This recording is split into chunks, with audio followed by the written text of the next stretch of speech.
You're listening to Thunderquack Podcast Network.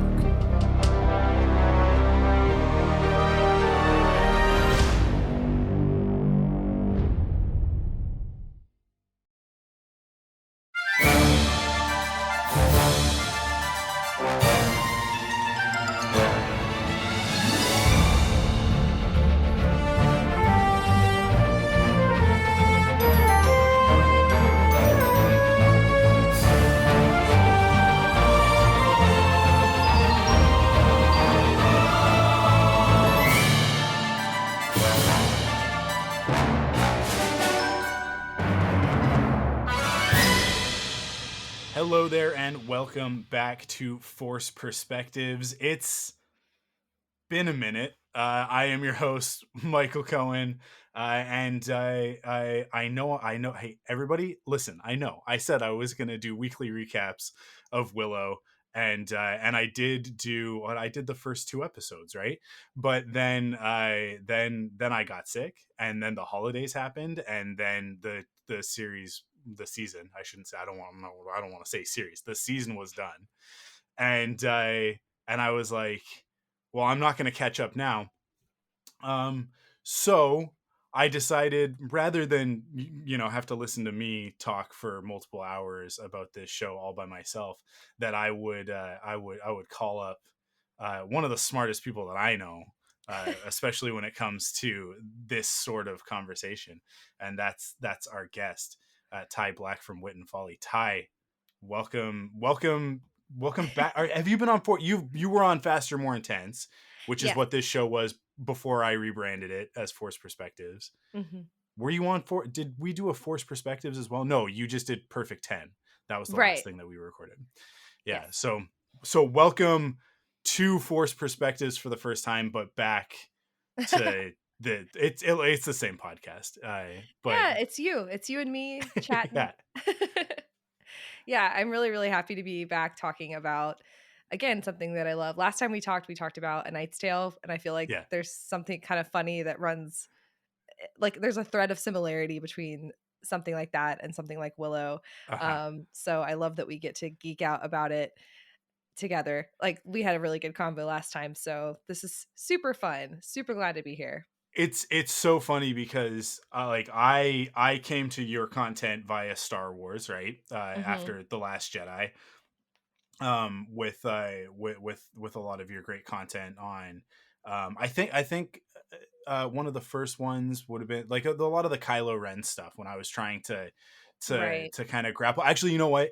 I've traced this back because every time we talk about it, I'm always trying to like trace back, like, because it's funny with YouTube or podcasts.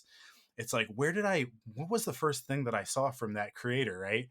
And I'm pretty sure I had watched the Force Awakens movies with Mikey. And then that had like suggested one of your videos, and so I watched one of your videos, and then was like, well, this is fantastic, and watched a whole bunch more, and then I accidentally became a Raylo, and when that happened, that like put me back into that sphere, and now I've watched like all of your Raylo and Kylo Ren, like breakdowns and stuff like that multiple times, because I just feel like you have such a good handle on that stuff and on explaining it, and like I want to talk to you about Star Wars stuff at some point, and we will, but we just keep talking about other stuff now. So it's so funny that here we are again about to podcast, and we're gonna talk tangentially. I mean, like, I'm sure that Star Wars is gonna come up in this conversation, but once again, we're gonna talk about Willow, which is so similar to A Knight's Tale, which is what we talked about back in the fall last year.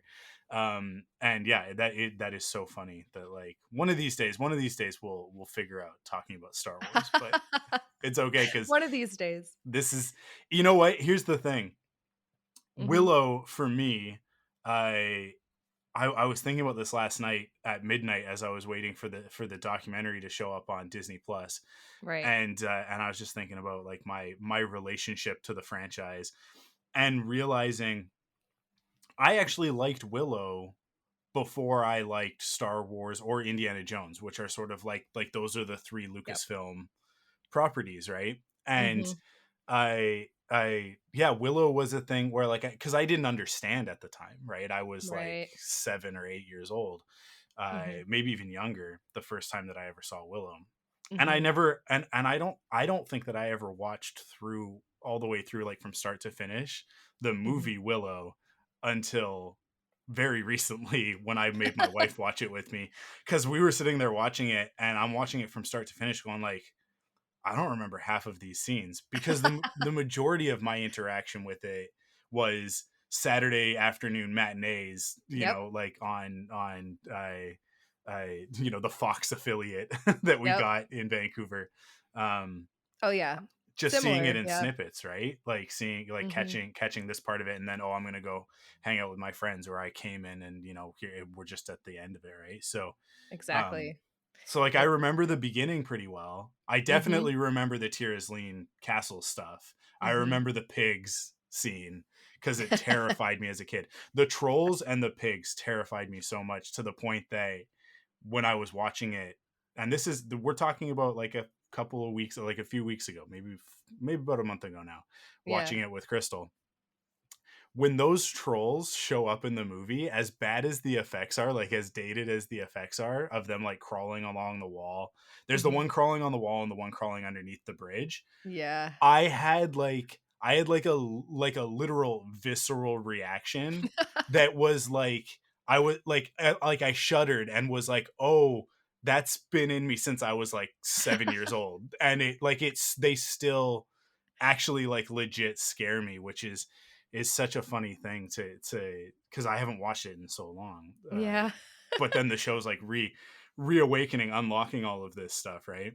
Mhm. Um, Definitely. so then to get this series, which Yeah. like I remember when they announced it, I was like, oh, that's awesome. They're gonna do a Willow series. I hope they do it justice. Like I hope that this can be like a really cool thing. And then we Right. started seeing stuff, and I was like, this looks like a rad Dungeons and Dragons campaign. Like that's what, Yeah. like they look like a D&D party, and Mhm. I'm very interested to learn more about these characters. And then for Mhm. it to come out and um to absolutely blow me away and exceed any expectations that I had for it, Mhm. has just been like, this ride has been ridiculous. Yeah. Yeah. It definitely has been insane. And to go off of like, what you were saying about your experience with it, I mean, I had never seen Willow until, I mean, like I saw bits and pieces of it, like you said, on television, Mhm. but I never, for some reason, I didn't gravitate towards it, and maybe just because I caught the weird parts and I just thought it was super strange.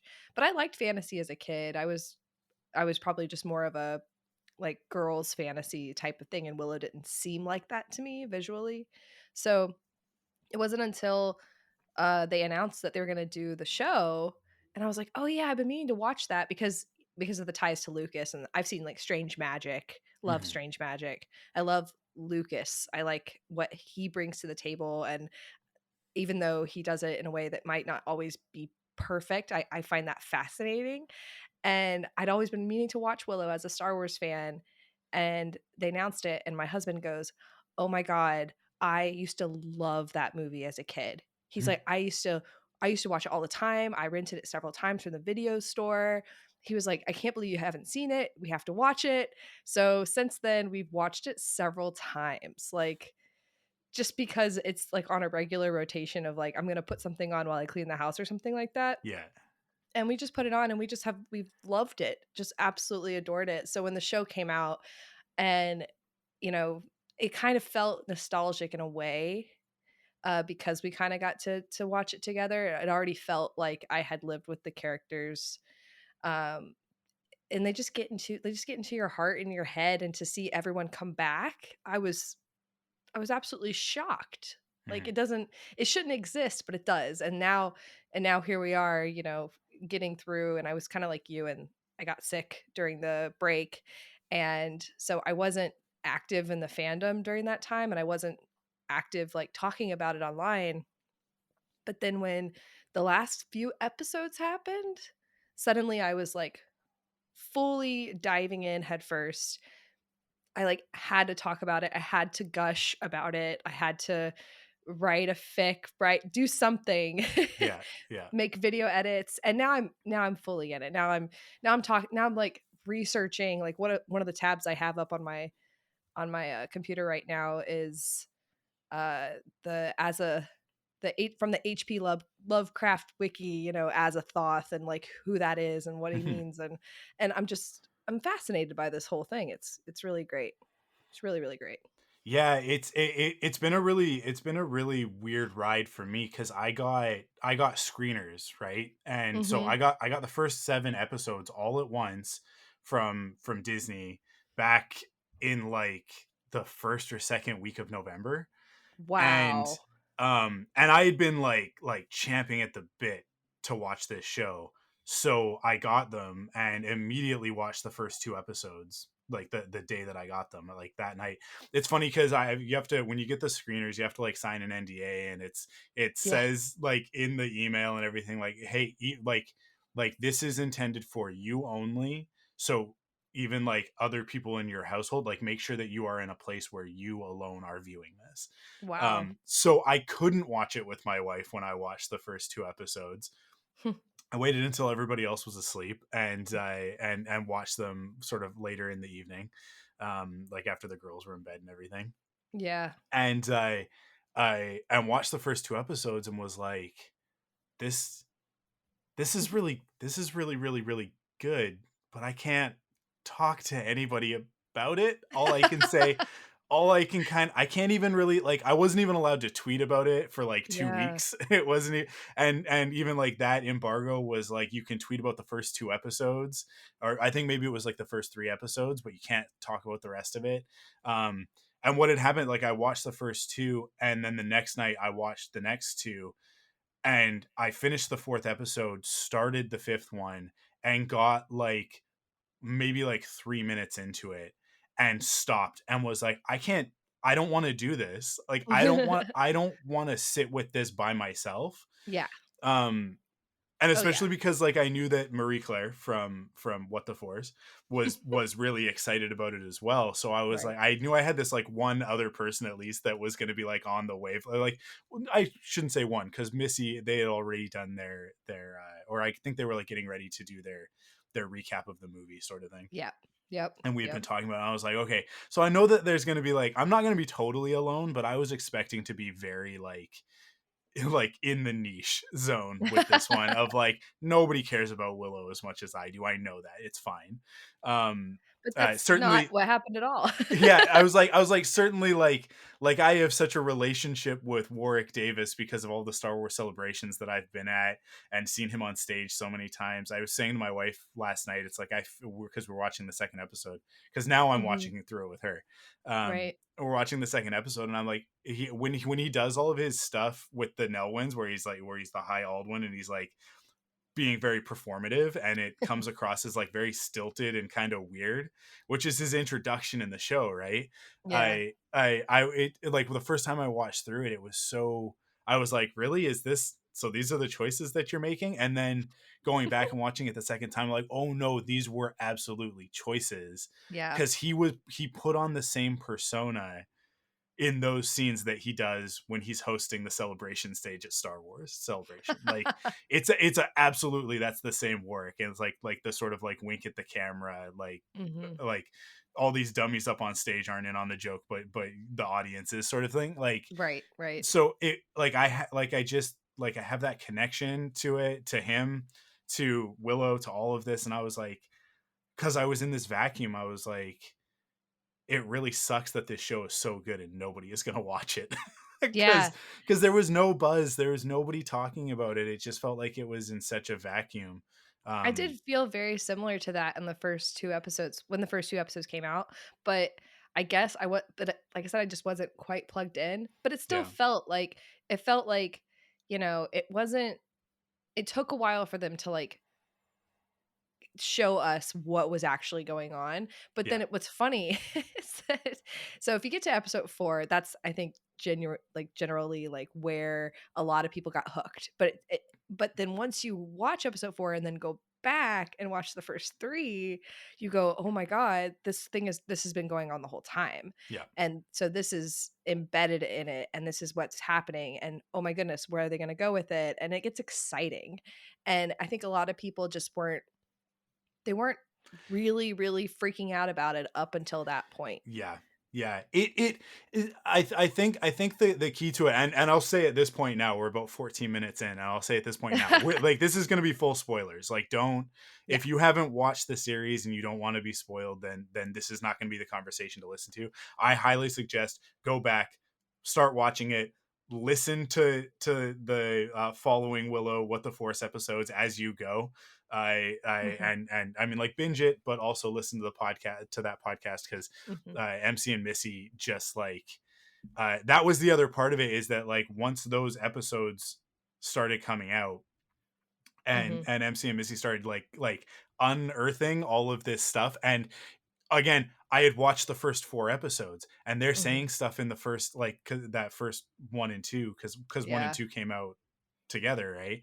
So they're talking about episode 1 and 2, and they're going like, well, I think maybe it's going to go in this direction, and maybe it's going to, and Graydon and this, he's like this dark prince thing, and I'm like, oh my god, you guys, oh Mhm. my god. And like, I can go back to my DMs with MC, where Mhm. I'm like, what can I say to let them know that like I love what they're talking about? Don't stop, but I don't want to ruin it. Like, I don't want Yeah. to let them know that like you guys actually have already nailed this. Like, you've already pegged this show. You know exactly where it's going.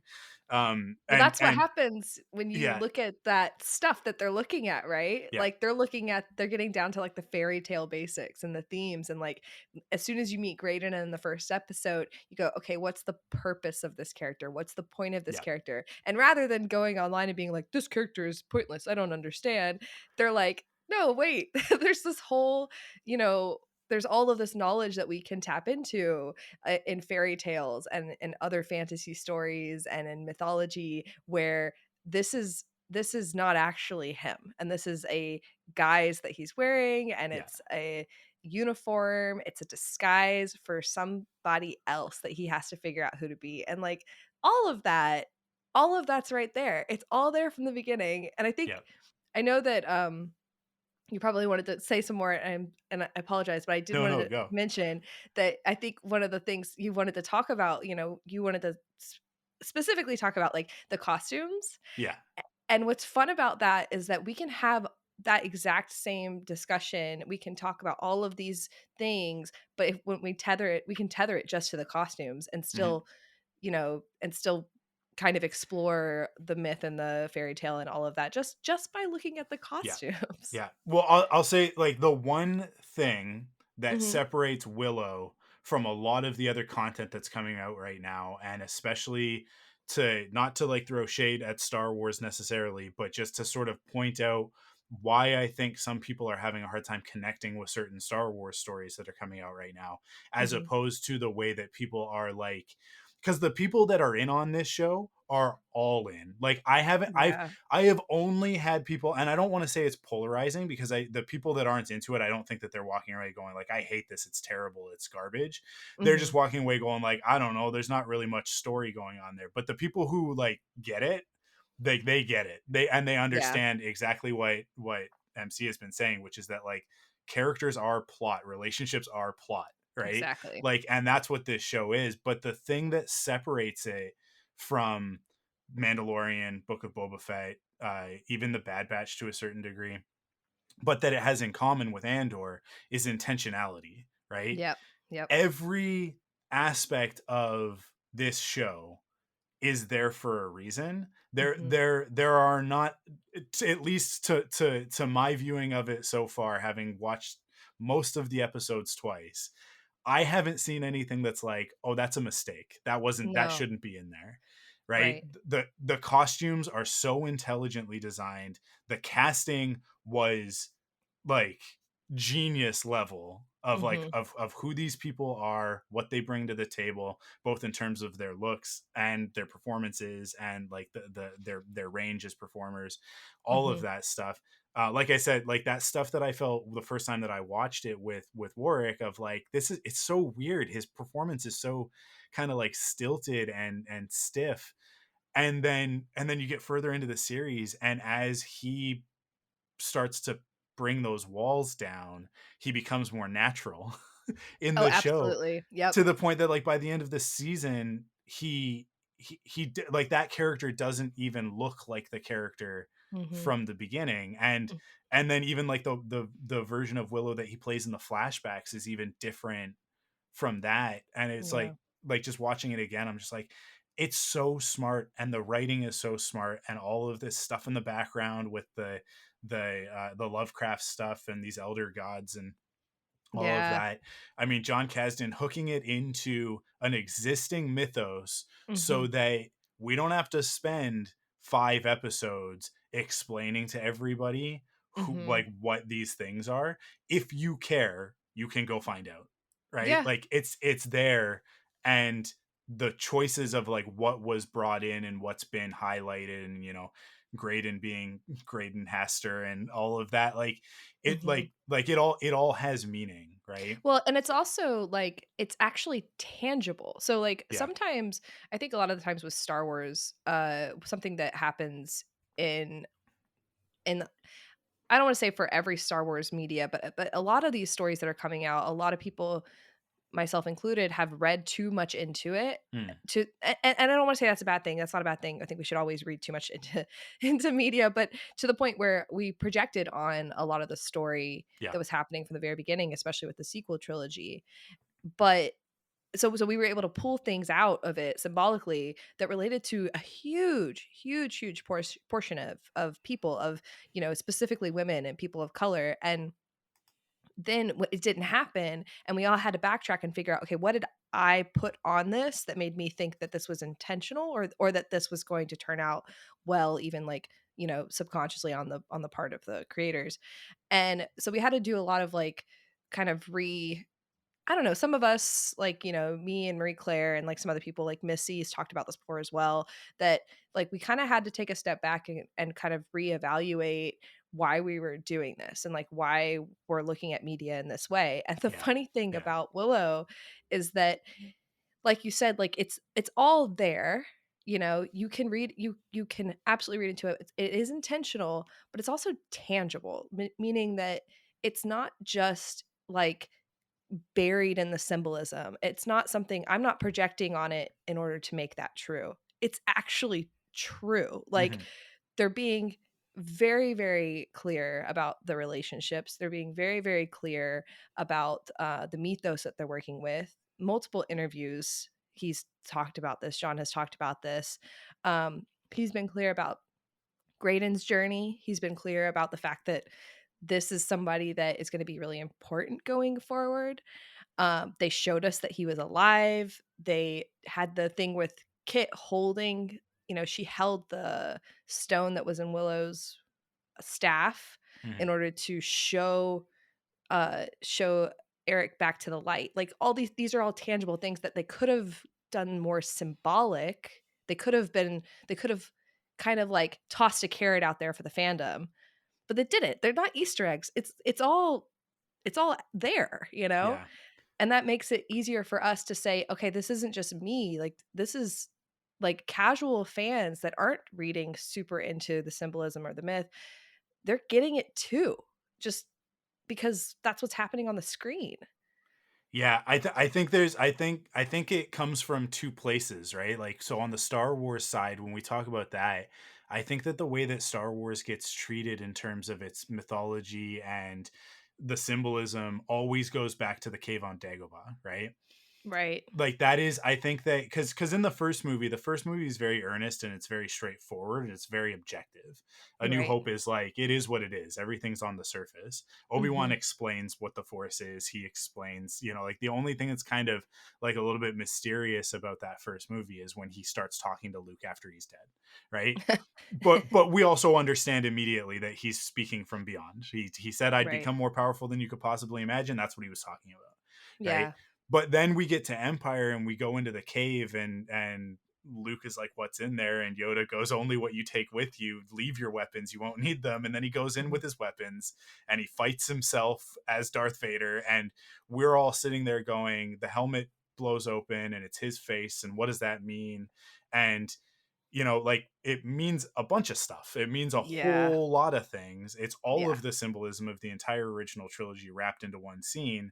Mm-hmm. And it takes decades to unpack, and we're always finding new stuff. And that's one of the fun things Mm-hmm. about Star Wars. I actually Right. think, like, the way that George, Lawrence Kasdan, and Irvin Kershner, sort of as those three people who put that together, Mm-hmm. I think that they did that really well. Mm-hmm. But a lot of people who come along afterwards try and replicate it with Mm-hmm. their own ambiguous cave on Dagobah. Yep. And if there isn't intentionality there, then it has no meaning. So Ryan Johnson does it, and the mirror has a Mm-hmm. lot of meaning, and we can talk about that, and we'll be talking about it for decades to come. Exactly. But then Chris Terrio and J.J. Abrams do it with Dark Ray, and it's hollow. It has no meaning to it. Yep. It's just a, well, you remember when Luke fought Darth Vader, but it wasn't really Darth Vader, and it was him inside the, well, this is the same thing, you guys. And it's like, Exactly. but it's not the same thing, because that doesn't mean anything to Ray, because Ray dealt with that part of her in the last movie, didn't she? We've already Like, done this. yeah, Yeah. like it like that, but that's regressive. That's not that's this character isn't the character that we left in the last film. Please, Exactly. somebody write a book or make a TV series like the Clone Wars that explains why Rey goes from learning from Luke peace and purpose to just being angry and without direction in Yeah. Rise of Skywalker, right? And Exactly. and Mando has a lot of that same quality, where it's like there's stuff Yes. going on and there's symbolism showing up, and it's borrowed symbolism. it Mm-hmm. doesn't actually it doesn't actually belong to the story. It Mm-hmm. belongs to other stories, I right? had like a whole video about that, about the Yeah, second season of Mando, because same thing. First season, you watch it, you go, "Oh, this must be intentional." Second season, "Oh, wait, what?" yeah. That's But what we're doing? and then we go into Book of Boba Fett, and in Book of Boba Fett, those first 3 episodes are so tight and so good, and you're like, holy crap, like, they have something to say about Boba Fett, about this character. Mhm. All of a sudden I love this character again. And then that third episode ends, and we Mhm. come into the fourth one, and it's like, well, now all the Tuscans are dead, and Yeah. now he doesn't have purpose anymore. And now it's this weird sort of like, so he's a crime lord, but he's like a benevolent crime lord. Okay. Like, I like the idea, but like, can we talk about that? No, we can't talk about that. He's No. got a rancor though, so that's pretty cool. And then like, and then the rest of Yeah. that season is really cool. I think that there's a lot of I've just been talking on Rebel Cells with Joe a lot Mhm. lately about how, like, I think people are really hard on Book of Boba Fett, and I don't think it's as fair. Like, people will be like, oh, it's crap, and it's like, actually, I think that it's got a really good first 3 episodes, and then it does a Mhm. lot of really cool stuff in the second half of the season. It's just that, like, I think they just kind of lost the thread a little bit, but Exactly. it's still better than to me. It's like, it's still better than no Star Wars, which is what we used to have back in, between 2005 and 2008. It was like we were Right. just sitting there reading bad comic books and getting half decent to not great novels. Yeah. So Yeah, it's like, it's definitely. all like, you sort of balance it, but at the same time, there are these major flaws in the way that they told these stories. And then you look at Willow, where Mhm. in that first movie, that, like, where, which is where everything's going to come from, right? Like, that's Mhm. the seed that everything grows out of. There's a lot of effort in that story to make sure that everybody knows exactly what this story is about, right? Absolutely. And Yeah. like the theses are stated repeatedly. Mhm. Like, Willow is told multiple times exactly what he's going to need to do in order to save the day. And so when we get to the end of the movie, it all makes sense, and it all starts with the High Aldwin, and he's like, the power to control the world is in which finger. And it's, in Star Wars, it would have been like a sort of subtle wink to the camera of, like, like, he should have picked his own finger, and then we never would have Yeah. talked about it. Yeah. But in Willow, which I think was George sort of learning a little bit from his previous storytelling, Yes. it's the High Aldwin takes him aside and goes like, let me explain to you what the lesson of this test Exactly. was, because it's not like, because he is still Willow, and he is still going to become a great sorcerer one day, whether or not he passes or fails that test. Right. Failure isn't the end of the journey, it's just a step on the road, right? Hmm. And the High Aldwin understands that and explains to him like, you knew, and it's more important that you know now in this moment, trust your intuition, Hmm. than get the answer right? Absolutely. And I Yep. feel like Star Wars is kind of always wanting us to get the answer right, uh yeah. instead of like literally in some instances with Willow and with this show holding our Hmm. hand. And that's Yeah. okay. It's okay. Not everything needs to be a mystery box. There are no Exactly. mystery boxes in this show, which I absolutely adore about it. Like it it's it's like a box of cereal from the 90s. It's like everything that it says on the box is inside the box, including the prize. Like, you know exactly what it is. uh, Whereas like everything nowadays, like if JJ Abrams made a box of cereal, it would be like, it would just be a big question mark, and you'd open it and it would be a bunch of like metal shards, and you'd be like, I thought I was buying a box of cereal. And he was like, yeah, that's what I wanted you to think. And it's like, okay, it's That's like him and too M. Night accurate. Shyamalan, just like that's their whole, That's that's their their, thing. and it's not just Yeah. them. I like Christopher Nolan, who's an incredible filmmaker, Yeah, right? yeah. Who He knows does it. his craft so well, relies Mhm. on this stupid cheap gimmick way too much, Well, I right? call it I like to say it's when a creator wants to fool their audience, Hmm. right? They get their kicks off of, like, fooling the audience. It happens a lot in television now too, not just in, like, with obviously it happens with these big budget films, but it's also happening in television, which is why everyone has such hesitancy in getting passionate about Yeah, these new stories, or these stories that, are coming back, even back around. It's like, well, they're gonna try to fool me. They're gonna try to tell me that I'm watching something, and they're gonna turn around and be like, "Ah, ha, ha, this is actually not that kind of story. It's actually yeah. this," and people are just sick of it.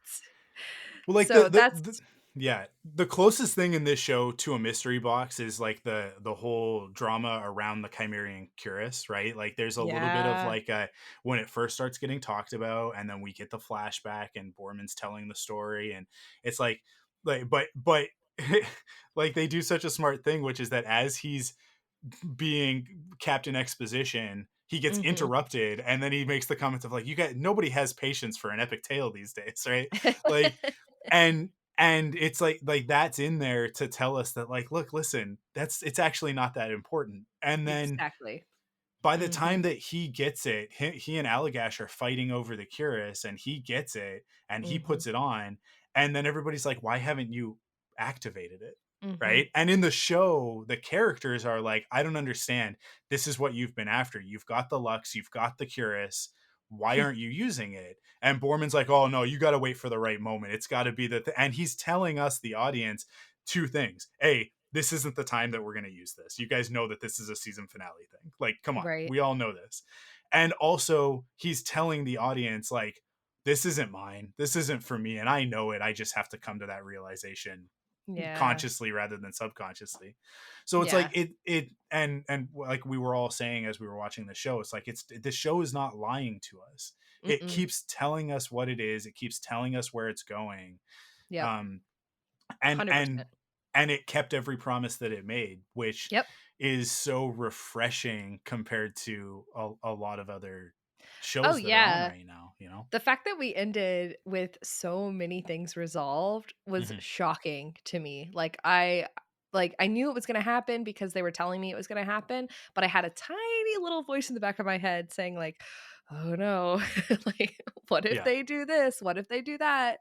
And thankfully they didn't. They tied up a lot of loose ends, and it was like, okay, I could like breathe now. And that's when I was able to truly fully support and celebrate the show, was at the very very end of the season, because I was able to say, yes, they're not trying to fool me. They're celebrating the fans. Like, we like to say in the fandom, like, this show loves you back, yeah, because it does. Like, it's a warm blanket. It's telling you everything. It's dense with it too. It's like dense with all of these like great little things throughout, where every time you watch it, you go, "Oh my god, that's connected to this," and "Oh, that's such a great message that connects to this," and Yeah. it's so Yeah, good. I mean, yeah, and like Borman constantly referencing back to like, you know, that because the overall theme of it is that love is the most powerful force in the universe, right? Like Yes. that's love is the most powerful magic. Um, which is also, hey everybody, just in case you didn't know, that's actually also the message of Star Wars. Yeah, It they just is, won't say it. yeah. It's just like They but won't and say then it. the other part of it is that they're like, for some reason Star Wars, and I think this is because of the prequels, because of the Jedi, Mhm. and everybody missing the point of the prequels, Mhm. except for George. I think he's like George, and maybe like I think maybe Dave understood it at one point, but now he's kind of caught up in his own stuff with Ahsoka and Mando, and it's like I Ugh, don't know. yeah. I don't know what's going on with that. I'm really hoping that Ahsoka kind of like that show, that's what he's been building towards, and that's why everything else has been a mess, because he's just been building towards that, and that Mm. he's going to get back into it. But the prequels showed us that like this idea that love is the most powerful thing, and Anakin says it in Attack of the Clones, where Mhm. it's like, but Padme's like, I thought Jedi aren't allowed to love, and he's like, no, like we have to be compassionate, we have to like care about the universe, like that But is then love, there's right? yeah, but then But people can poke arguments in saying that what he said was true because of there's just too many other things in the film that contradict it because of Anakin's end and the trilogy and all of that, yeah, like, but it like Star Wars is afraid of erotic love 110%. It's like ugh, terrified of erotic love, I right? know. And even just like basic romantic love, it Mhm. has a hard time with in the Because prequels and in the sequel trilogy especially, right? But in the oh, original trilogy it actually doesn't. Like the Han and Leia mm, romance is central to the second and third film. Like it's a yeah, really important part. That is the subplot, like the secondary plot of Empire Strikes Back is the romance plot with Han and Leia. That's like exactly. from the hallway fight until I Love You I Know, like that. Mhm. Like Luke is training to be a Jedi and these two dummies are falling in love with each other. Like that's Empire Strikes Back, right? Exactly. But then Star Wars, because of the prequels sort of having this message, like the Jedi having this message of um you know, like that's like attachment is the path to the dark side.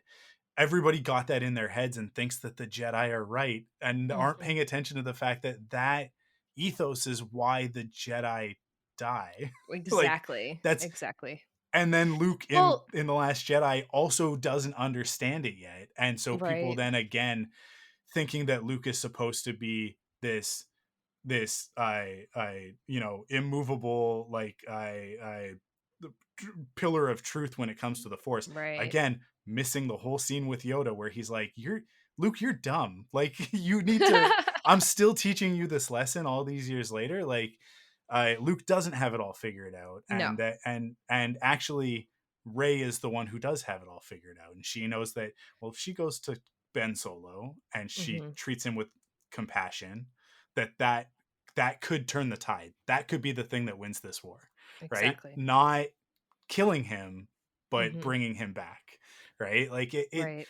it's in there, It's all there. but everybody wants to ignore it. Whereas this Yeah. show is Mhm. like, it has a character in it who's literally the voice of the audience. That's like, hey, you want the two of them to kiss? Yeah. Me too.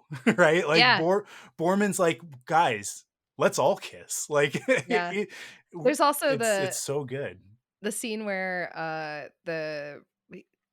Graydon's driving the Mudmander and he Yeah, says like it's listless, it needs to rest and or I'm not sure what to do basically, and Borman's like he he does what we all do, we mate.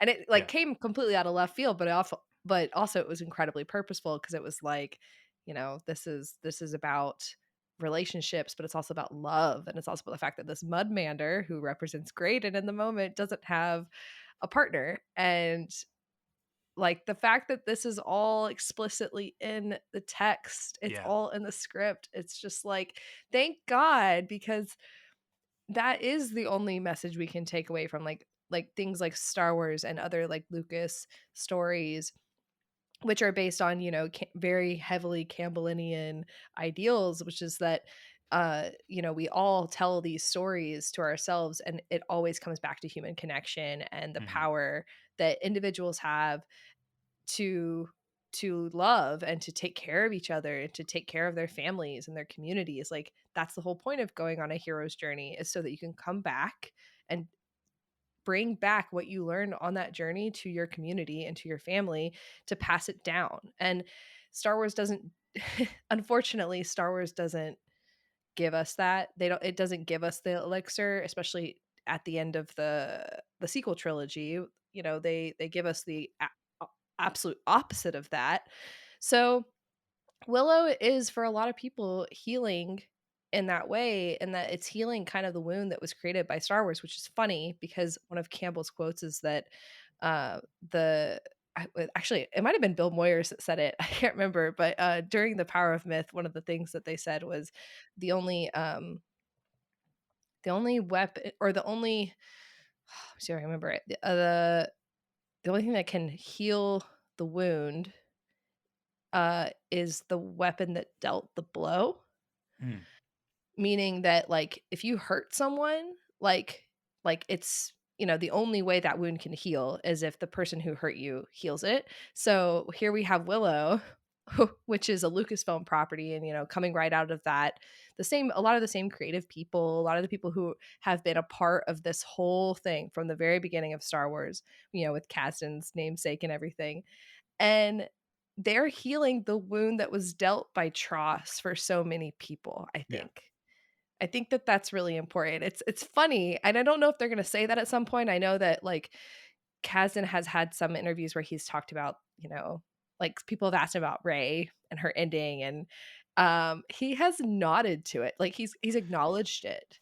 Yeah, he's said, I think, as much as he can say, being that that is the company that Yeah, holds the keys to him continuing to tell this story, right? And exactly. it's one of those things where I think that, like, 10 years down the road, after he's all done with this, Mhm. and doesn't have to worry about keeping everybody happy, I that maybe we'll hear him say some stuff. And I mean, like, I think that 10 years down the road, when we talk to anybody who was at Lucasfilm at this period in time, is Mhm. going to have some stuff to say about the way that third movie went.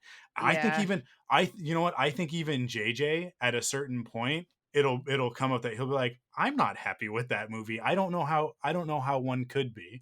But at a Mhm. certain point, like you have to sell the movie. You have to go out there. You have to say it's going to be fun, right? Like, you have Yeah. to say these things because it's your job. It's a Mhm. commodity, and it's got to be sold in order to keep the machine running. And unfortunately, with Star Wars, that machine is massive, and it Mhm. requires a lot of fuel. It requires a lot of energy. Mhm. You have to mine a lot of kyber crystals in order to keep that Death Star going. And Exactly. and that means that, we got to put Grogu back in the stupid baby carriage, Oh, because that's God. what's on the t-shirts, you guys. We already made the t-shirts. Everybody's already got the action figure, you guys. You got to put him back in that thing, cuz like, I know, cuz that was one of the main complaints that, like, sort of was coming out from I think our circle, on Mhm. Twitter with that trailer, was like, this is so regressive. Why is he back in the baby carriage? Yep. Right? We saw him flipping around and jumping in Book of Boba Fett, and now we're putting him back in that thing. It's like, well, there's a technical limitation here that we also have to consider, of, like, it's hard to move the puppet. It costs a lot of money to move the puppet. Now, Mhm. they should have aged up. There should be a time jump between season 2 of Mando and season 3 of Mando. That's the way that story should be told. That's Yeah. not what they're choosing to do. Whatever. Mhm. Right? He should be older. He should be able to move. He should be a CG character at this point. Mhm. What they want to keep going with the puppet, so they have to figure out a way to keep him mobile and keeping up with the rest of the characters, right? Mhm. But instead of doing something progressive and giving him, I was making the joke, I think, on Rebel Cells with Joe. I don't remember if it was when we were recording or afterwards, but I was like, give him a hoverboard, like, give him something cool, like, give him, like, a little, like, Kit Cloud Kicker tailspin little hoverboard that he floats around on. Yeah. Yoda had his little chair that he would sit cross-legged in for some scenes in Attack of the Clones, right? Like Mhm. we actually have other solutions for this already, but because there's iconography And when I say iconography, I don't mean in like the mythic sense. I mean like literally there are icons that they Mm-hmm. want to slap on lunchboxes and that are all over Disney and all of that sort of thing. You know, like so he's gonna be in the bag, he's gonna be in like the shoulder bag, and he's gonna be in the pram. That's the way that it's gonna be, right? Right. And they're Right. gonna keep doing that until they get to a point with that character where they feel like he's actually progressed far, like the story has progressed far enough that he doesn't have to to keep sticking with that, right? Yeah. It'll be when he gets a lightsaber. When he gets a lightsaber, which will be at some point, that'll be more iconic than him being in the egg, Yeah. and they'll move on from it. But that's how Star Wars works, right? We got to Right. put Kylo Ren back in the mask because the mask sells toys. Exactly. So the third movie happens, we got to put him back in that thing. And then Mm-hmm. I think with Willow, John Kasdan's over here going like, can I play with these toys that nobody else wants? like there's this box over in the corner of Lucasfilm that it's like, yeah, you guys have got like Mangold's over there making an Indiana Jones movie. Mm-hmm. Okay, that's going to be really, really good. That's going to be a really good Indiana Jones movie. You guys are obviously putting a lot of eggs in that basket, and you've actually put most of the eggs over here with these Star Wars things, with these action figures over here. But like Yeah. nobody cares about this thing that's been shoved in the corner that's been collecting dust for 30 years. Mm-hmm. Can I play with those? Yeah. And Kathleen Kennedy is like, yeah, sure, right, whatever, you're Larry's kid, go play with whatever you want to play, you can touch whatever you want, Right. right? And Right. so because of that, it's the whole nepo baby thing has been going around, and I'm like, look, listen, Don't care. as long like there's an aspect to it of like, yeah, I get it, like some people, it sucks that some people have advantages that the rest of us don't, but it is the nature of Mm-hmm. capitalism, it's the nature of the world that we live in. Yeah. There's also actually like a very logical and good reason why this happens, which is that Mm-hmm. like if your parent is a master of a craft and you take up that craft alongside them as an apprentice, eventually you succeed them and become a master as well. And that doesn't Absolutely. always happen. Sometimes you end up with Max Landis, right? And Mm-hmm. like yeah, absolutely, he's learned a lot of stuff from his dad. He also learned a lot of bad stuff from his dad, apparently, because the two of them are pretty problematic individuals. But like you do also end up with Jason Reitman making Ghostbusters Afterlife, which it Mm-hmm. like we have another example of a Ghostbusters movie that's just like slap the logo on the lunchbox and let's go. Mm-hmm. You know, for better or worse, I think that there were good intentions behind that movie, but I think what ends up coming out of that one in 2016 is it's like a flash in the pan that was cool for a couple of minutes, but it just didn't have staying power. Whereas Afterlife, because you've got Jason Reitman coming in and continuing a legacy that he like grew up with and believes in and has all of this attachment to, Mm-hmm. he makes a story that's actually worth a damn. It's again, it has intentionality behind it. There's a purpose to that story. Right. And now we've got we've got John Kasdan coming in and sort of picking up the mantle of his father and going like, I can tell mythic stories too, I've been paying a lot of attention. Yeah. And yeah, and we end up with Willow, which is just like everything I think that Star Wars Lucas, like George Lucas aficionados, Mm-hmm. have been asking for literally from Star Wars for Right. the last 10 years of like, Right. can we get some of this? And we got a piece of it. Ryan Johnson was like, I'm going to do everything that I can to study how George Lucas made these movies and why they are as important as they are. And I think that's why The Last Jedi ends up being what it is. We've also Yeah. got Solo, which is Lawrence Kasdan and John Kasdan working together to tell a Star Wars story, which is Mm-hmm. my favorite Star Wars movie because it is like it's so unapologetically Star Wars, which a lot of Star Wars nowadays is like, sorry guys, I know that Andor is very apologetically Star Wars. It's like, I know we got to Mm-hmm. have some aliens in the background, we're trying to tell a serious story here though, so like don't worry, it's only for this one episode. And Mm-hmm.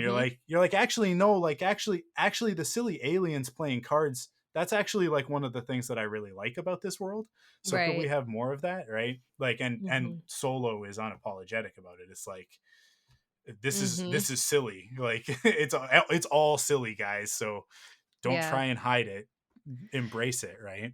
Well, that's um like I think with John, I think that he looks at a story and he says like the silliness is like a part of it. Like it's part of the Hmm. world. Like it's part of like what makes us feel good and what makes us want to come back to the world. Yeah. It's not like it shouldn't take us out of it. And I know that sometimes it can, but not if you do it right. I mean, not if you execute it correctly. And I think that's what he was so intentional about was like the characters like Rule and I love Ganoush, by the way. She's like Yeah. my favorite one episode character. Like I How love her so much. how are we not able to buy that t-shirt? Like right I now. know. Like how is that not on the Shop Disney website? How is Thank that not you. in stores? It doesn't make any sense. It's such perfect merchandising. You Oh made yeah. the design exists. You made a t-shirt. Make more because we all want it. We I all want want Ganoush's t-shirt. Oh, 100%. I want all the merch. I want all of the stuff that we could possibly like the vest, the jean jacket, the vest, Yeah. the jean vest. All I want all of it. I want all of it because it is wearable and I can actually wear that in real life. Like that would be amazing. But yeah, like just all of this goofiness. Yeah. And it's just fun. Like it's so much fun. I remember the first time Ganoush came out and she like sat on the bench and she leaned over on top of the bench and I was like, "Oh my god, I've done that before." Mhm. I have done that before when I'm trying to be goofy. I've been on a really long walk with friends in a city and I've just like leaned over. I'm just like, "I just want to stop. I just want to stop." And like I'm tired and I'm like, "Oh my god, she's me." Like but that's like the funny thing is like it's still fantasy. Like it's still ridiculous and they talk funny and they're little people and Willow tries to give him a high five and it's like I love this. This is going to make me want to come back to the world over and over and Yeah. over again and it's going to be a part of my nostalgia for it forever, you know? Well, like they get like it's what is it's the sixth episode where they're in Skellen, right? And Mhm. it's this whole like that's a very silly episode in general, but it's also like there's a lot of tension because they're in the enemy base, right? They're in the Death Star. Yeah. Like very literally, like there are direct homages to the fact that they're in the Death Star. Yeah. And you get to like just before the climax of that episode, they finally get into the vault, or not into the vault but like to the vault, and Mhm. it's this ridiculous it's Higglebottom or whatever, like I can't remember but it's a Nelwyn Yeah. like sorcerer from ages ago or whatever. It's his, Yeah. and now they have to answer these riddles 3 sort of thing, and it's like and it's such a fairy tale moment, and it's so silly, and the way that it's like it's this is one of the things that I love so much about the show is that it is 100% fantasy, but there is also this weird postmodern meta self-referential aspect to it where it's like Right. there's a very contemporary aspect to this thing, that it is a carnival Mhm. fair ride, like fun house thing. Mhm. Like the voice coming out of that sounds like a bad recording. Yeah. And It does also that make kind of sense in fantasy? It doesn't make sense in fantasy, but it makes sense in it actually does make sense in this world. And then there are Mhm. other people who are like they checked out when they saw characters wearing denim because they're like denim uh doesn't exist in fantasy, and it's like, you guys, this is a made up land. yeah. It exists here. Also, you're thinking about 30 years prior to what you Mhm. saw in the movie. And oh, actually no, it hasn't. 30 years hasn't. It's 18 years has progressed in the story. But in Right. any case, in 18 years fashion changes, right? Like, Mhm. so having these other things show up and having this other thing. But I also think there's like this aspect of it that is kind of genius. We're going to talk about the costumes, right? And Mhm. I think that Sarah Young this is the first thing that she's done where she's like the lead costume Mhm. designer. She's worked on a lot of really, really big stuff, but as like assistant, and she's obviously been learning as she goes. One of the smartest things that they did in this is adding the denim into the high fantasy stuff, Mhm. and playing with the textures and the fabrics, where it's like everything looks like high fantasy, but then there are these weird contemporary aspects to it that actually give Willow its own identity outside of Lord of the Rings and Game of Thrones and all this other stuff Exactly. that all looks actually like kind of the same, right? Because Exactly. fantasy Yes. right now is such a like it's such a like a monolith of a Mhm. style that like Mhm. there's nothing interesting about it anymore. Game of Thrones kind of ruined it for everybody by being as iconic as Absolutely. it was, right? And then Well, here they comes have this show that's the like colors and denim yeah. and weirdness, and like the Curious is so antithetical to any of the design aesthetics from those other things that I mentioned, right? Absolutely. But it It's yeah. absolutely works. Like, it's so Yeah. good.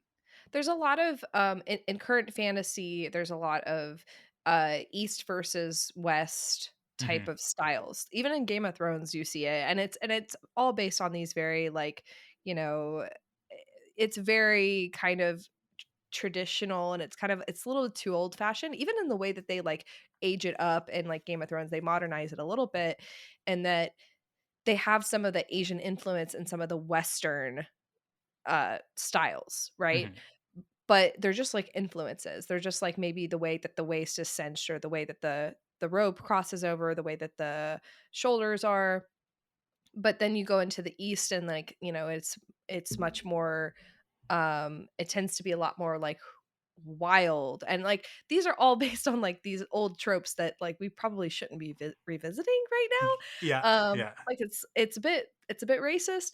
So seeing Willow do this, like they're not not doing an East versus West thing at all. And in fact, the Tear is Lean kind of costumes have very interesting Asian influence if you're to look at like the structure. But they're incredibly Western in their hmm, adornments and in their colors. And then like Galadorn, which is like a city by the sea, has like these naval sort of things going on. So it's so funny to me that like even at the very like basic fantasy costuming, yeah, we're not following any rules here. The rules have been thrown in the trash, thank God. And we're not looking at like Lord of the Rings or anything like that. We're looking at like from scratch. Like, what is this world? What is the movie show? What can we build off of that? Okay, let's add Jean, let's add a jumper. Like, let's have fun with it. So love yeah, it. yeah. No, it's actually like the the thought process behind each and every one of these costumes, Hmm. and as we've been alluding to this, right? Like, I've been drawing these characters a lot over the last couple weeks, and in doing that I have to like pour over everything that I can find to try Yeah. and figure out, like, okay, how does that, like what's going on with that. And one of the aspects of it that's been so challenging but the most fun is the way that the characters, as they progress through the season, start to repurpose their own clothing. Yes. Graydon, especially, who is in somebody else's skin at the beginning, right? Yes. Like to the extent that like he is so uncomfortable, he is so stiff, he is so like he's hidden inside his coat, and that coat's beautiful. Like, that coat is one of the most amazing pieces of costuming in the entire Yeah. series. It's such a beautiful coat, but he doesn't wear it. It wears Hmm. him. And he's like a mannequin that it sits on in order to be majestic. And Yep. the coat has more power than he does at that point in time. Hmm. And then as the season goes on, you see him, he loses the coat. He's actually got Yes. like, he has like 4 layers on at the beginning. Yes, I had the same note. He has layers.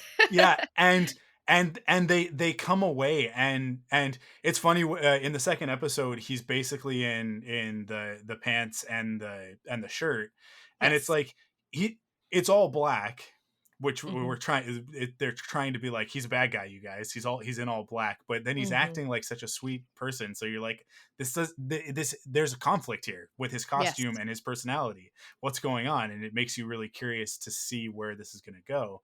But he Mhm. actually is dressed like a pirate underneath his princely attire. Yeah. He's dressed like a swashbuckler, right? And then Right. later on he admits that, like, that's what he always wanted to be. So Mhm. as he pulls those layers away, he takes off like this big majestic coat. He's got this elegant jacket underneath it, the long jacket, and then Mhm. he's got like another sort of like a more tightly fitted jacket underneath that, and Yeah. then he's got the like the blousey shirt underneath that, and Right. that blousey shirt is actually him. Mm-hmm. And then that gets opened and reveals like his dark side underneath that, right, when we see his skin. Right. But there's an interesting component there where like that's not him either, except it is like Mm-hmm. he's at war with himself, and we know, like, you know, that he's gonna have to eat his shadow in order to progress as a character and all that sort of thing. But like Yeah. there's so much going on there, and he sheds it by Mm-hmm. episode 4. We see him, or we see at least an aspect of who he really is underneath, if he could sort of get rid of all of that nervousness and whatever. And we see that he's actually like very powerful, he's very strong. Mm-hmm. And he there is something inside of him that even he doesn't know is there. Yeah. And then we Absolutely. progress, and he puts more back on, he puts Yep. layers back on, but he doesn't put the same layers back on. He adapts his clothes to Mm-hmm. his new persona after the Wildwood. And Yep. he's got the, I don't know, I'm not 100% sure where it comes from. I think maybe it came from the Wildwood, but he's Yeah. got the lighter gray vest that he puts Yep. on over, that's like, it's like the long sort of flowing one that he's wearing Mm-hmm. in the 6th episode, and then in the 7th. Yep. I Yeah. He wears it from then on. and Yeah. he covers himself back up to become this other person that he thinks that he is. and Yeah. and then at the end of the season, after he's been killed, we see him again, and he's back to Uh-huh. looking like he did in the 4th episode, right? Which is like, oh, that's actually, so it is actually who he is.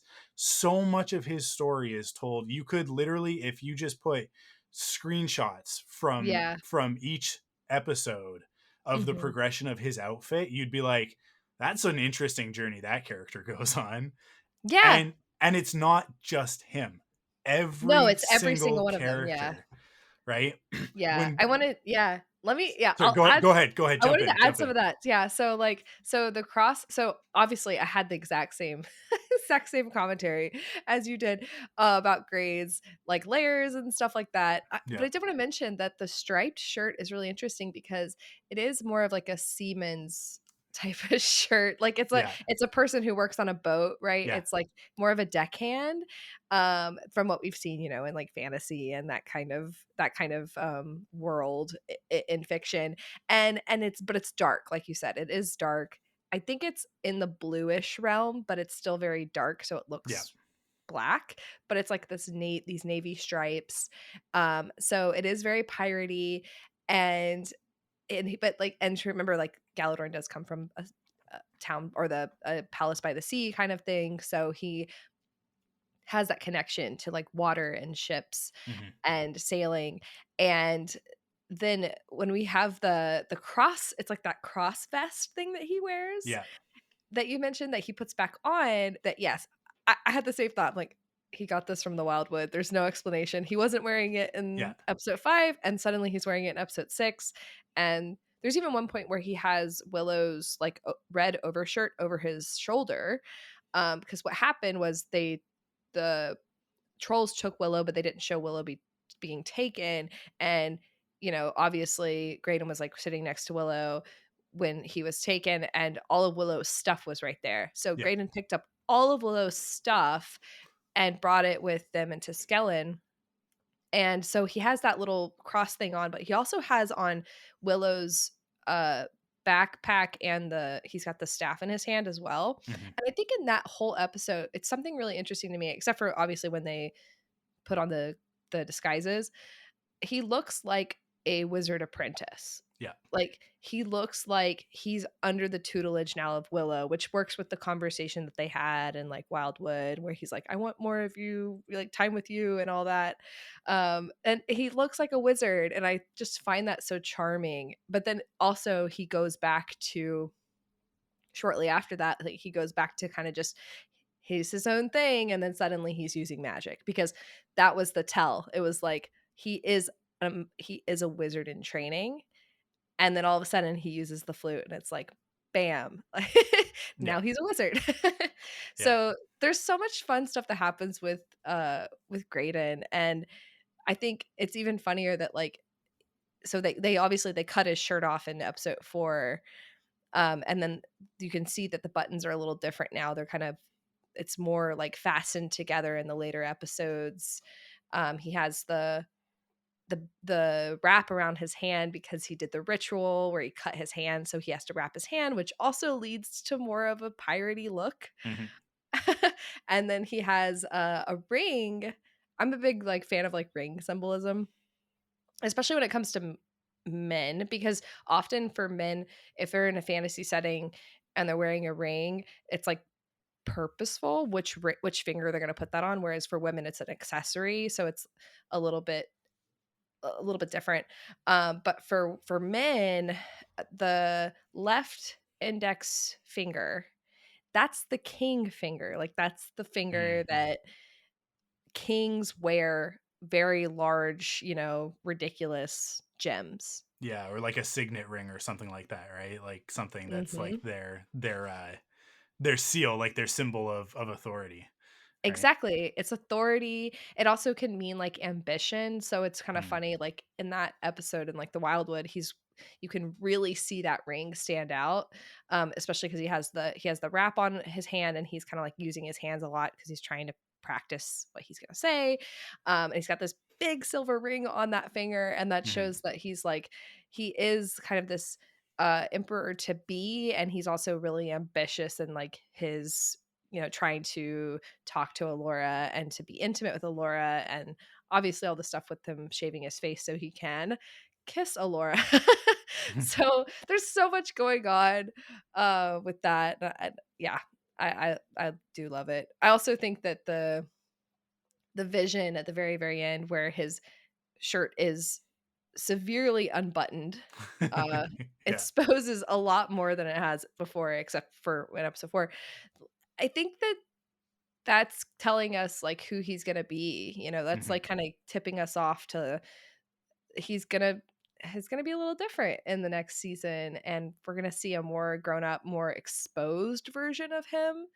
So so excited for it. Yeah. Yeah, I like it, and the thing, we can go like character by character, and if we did, we would then like that would be the rest of this episode. So I don't think we need to quite go character by character. But I also want to note the other two that I want to talk about are Willow Mhm. and obviously I need to talk about Kit. Alora. No, Oh, I need to talk. We okay. can talk about Alora as well, but I need to talk Okay, about Kit because of where that cool. ends. But Willow's Okay. a quick one because it's very it's very straightforward. When we first see him, I'm not in the flashbacks, but like in when we first meet him at the very end of the first episode, he's got sort of all of these extra adornments, right? He's the High Aldwin, so he's got his High Aldwin stuff, and then he Right. puts on even more to like do the ceremony and stuff, and it's cheesy and it's too much and it all feels uncomfortable, right? Because Yeah. he's he isn't the High Aldwin. Like he says he's the High Aldwin. He is like in terms of status and everything within the Nelwyn village, but that's not actually who he is because he's denying who he is because of what Sorsha said to him, right? Right. Because Right. she told him you're never going to be a great sorcerer, and her saying that to him cut deeper than anybody else would have, right? And so he goes Hmm. back and then that doubt is always there. It's always there. Right. And so when they go out on the adventure, all of a sudden he shows up as they're about to leave with the wagon, and he's having his conversation with Mims, and she's sort of like buttoning him up, right? And Hmm. he has like so many layers on, Hmm. and it's all of this stuff hiding who Willow actually is. It's all this stuff that he doesn't actually need, right? Hmm. He's got the backpack full of stuff. It's got a flamethrower, which we'll find out later for some reason. He's got like the leather armor. Like it's funny. One of the things about Willow, about the movie that I appreciate so much, is that the Nelwyn have a complete and fully functioning society outside of the Daikini, right? Hmm. They have their own, like they've got farmers, they've got like like a theocratic government system because the High Aldwin is a Like priest of religious. sorts, right? A Yeah. religious Hmm. figure, and they also have warriors, and their warriors are badasses. It doesn't matter that they're little people, right? Hmm. Like which is I think like our sort of negative associations and stuff like that, like our own like prejudices and that sort of thing in our world. And George Lucas was like, no man, just like the Ewoks, these guys will mess you up if you cross them, right? Like, and Absolutely. and we know that he has said flat out that he wrote this movie, like he created this world Mhm. specifically for work to star in this, Yeah. and that he, like, that's intentional. Again, it's like it's in there for a reason, to show that like there is a warrior group within this, and Silas goes with them, right? And we see, but Right. Silas is not nearly as adorned as Willow, right? Mhm. And Silas moves around and he's like, I will cut you, right? Like, that's Silas. And That's I true. believe him. But Willow has on all of this extra stuff to make him look like a wizard, to make him, but also like this stuff protecting him that he Mhm. doesn't need. And he slowly loses it. And I think it's like episode 6 where, like, I don't think we see that the the The leather the thing. leather, yeah, like the Yeah. stamped leather armor. I don't think we see it again after that. Yeah. We certainly don't see it in the last 2 episodes. Mhm.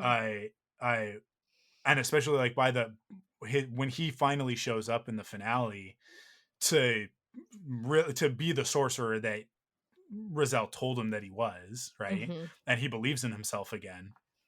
Um, he has none of that. It's like he's very simply, it's Willow and he's got the staff, and he looks an awful lot more like he does at the end of the movie Yeah. than he has throughout the entire series.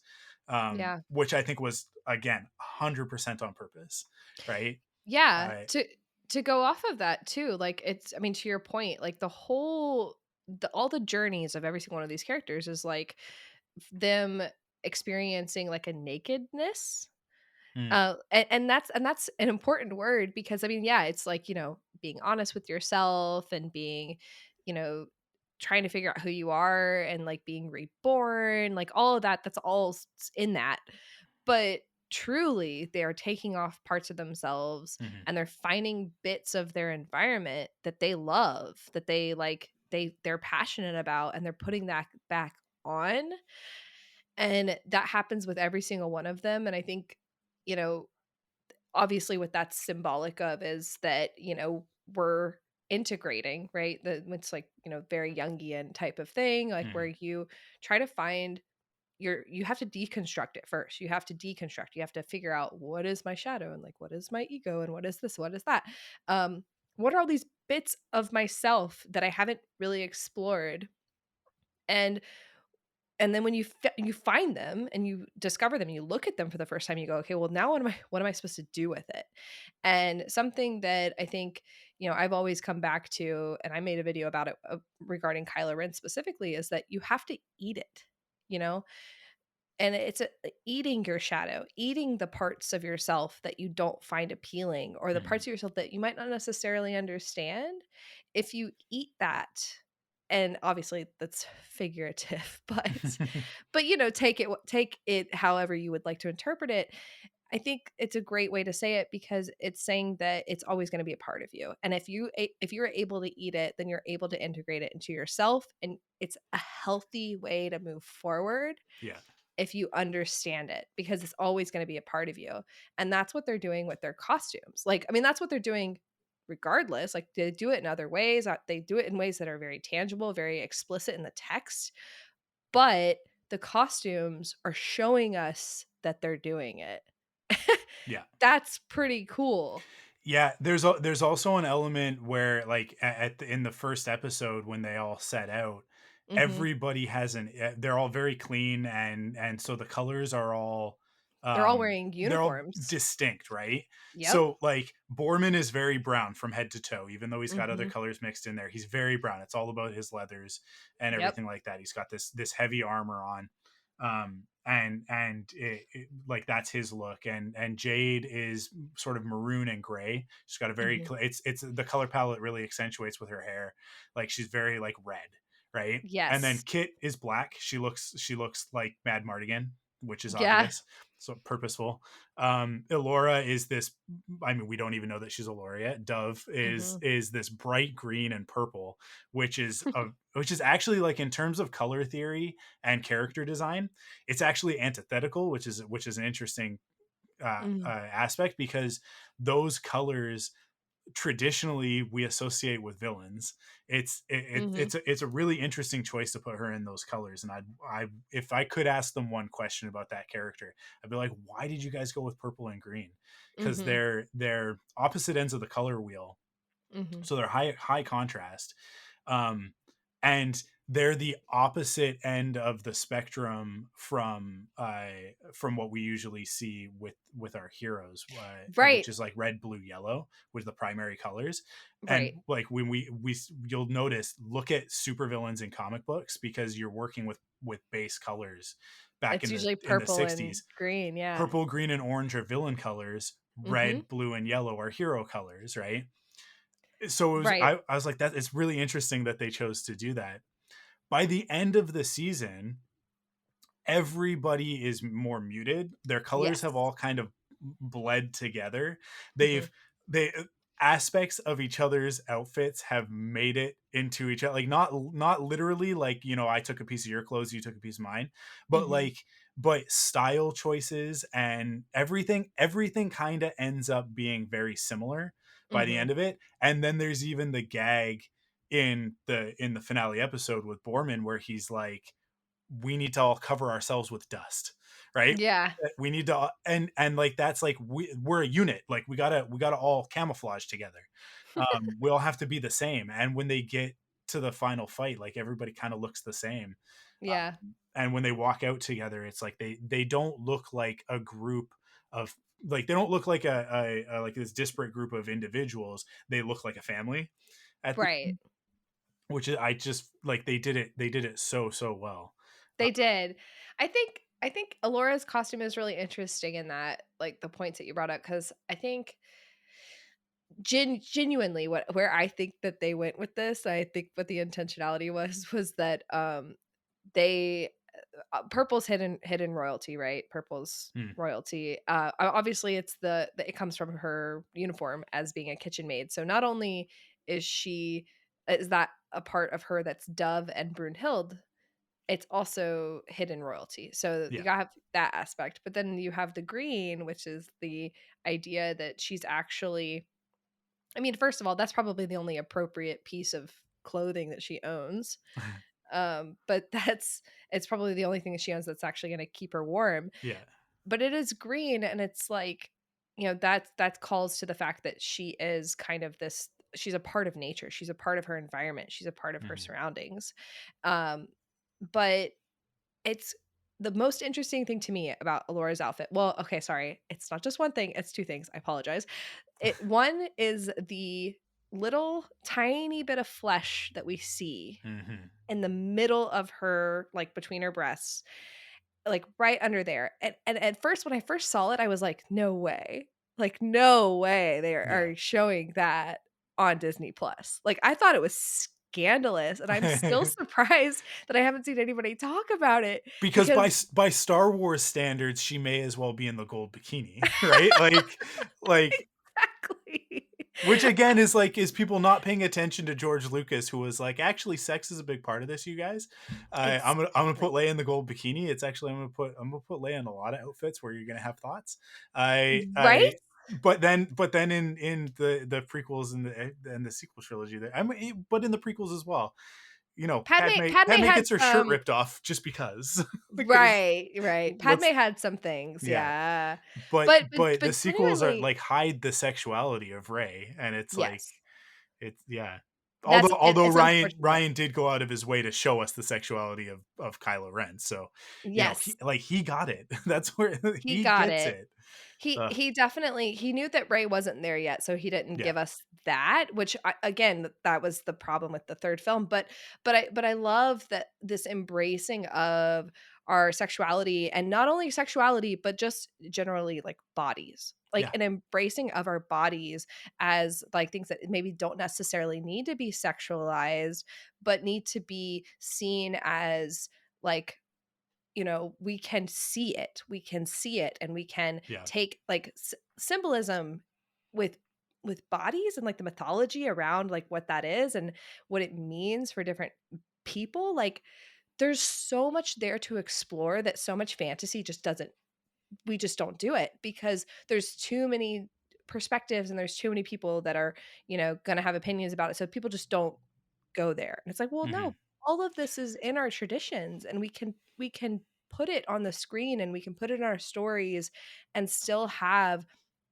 people who say, yes, I relate to that. I relate to that. Or I can see myself in her because she's a little bit more exposed, Yeah. because she's a little bit more vulnerable, you know? Yeah. So again, I when I was drawing Elora and thinking about that design choice and how much, because if you watch the time lapse, you can't, in the 30-second one you can't really see it. I have a longer one that's over 3 minutes that where you can see me like moving that around because I draw it and then I'm like, I don't know if that's in the right spot, and so like, what you can't see in the time lapse is me looking at reference on other screens, right?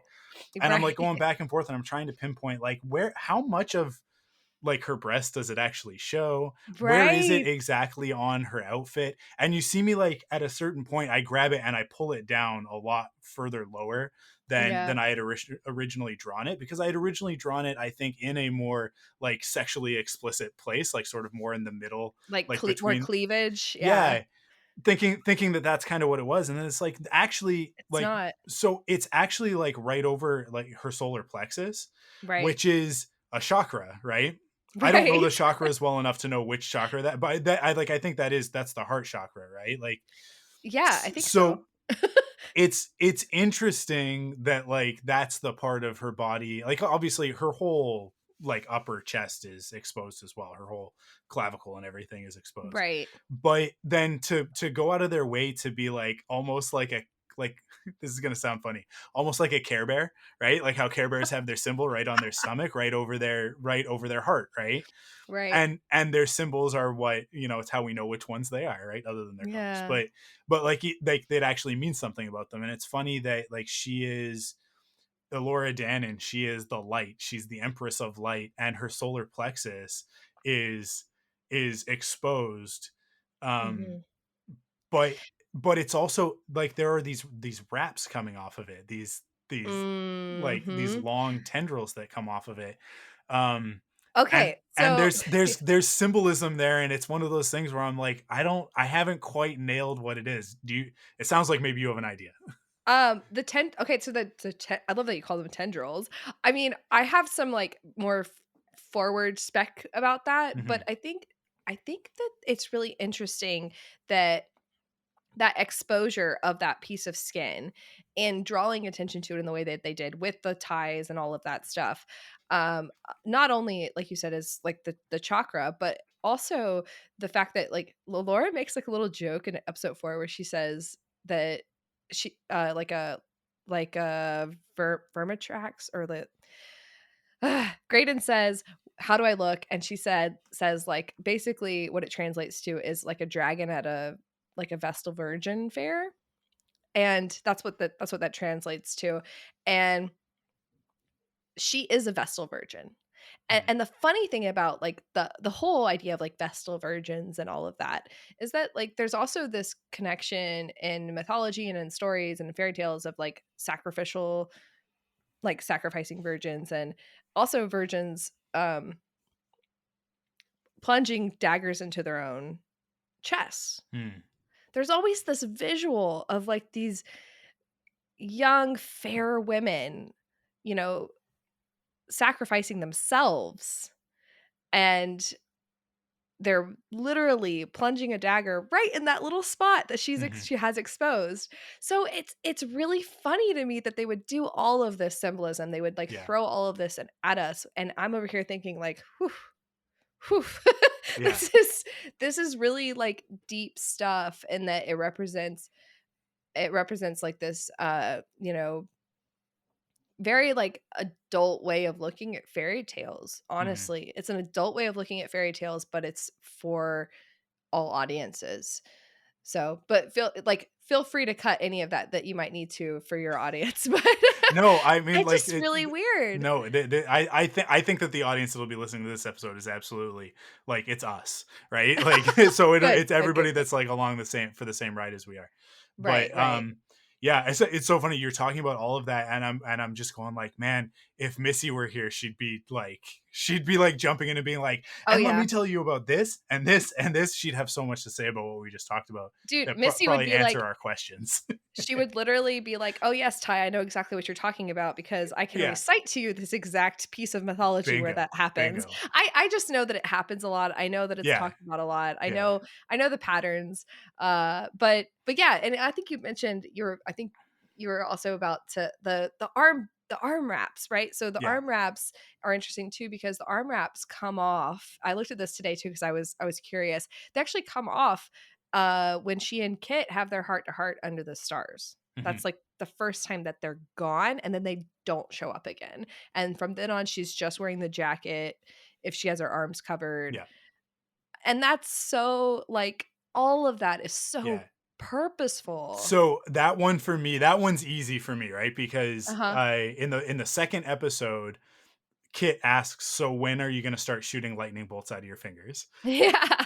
And then it gets referenced later as well. I think I is it I think does Graydon say something as well about uh Eric says it or Eric said, in Eric the said, worm vision. yeah. Yeah.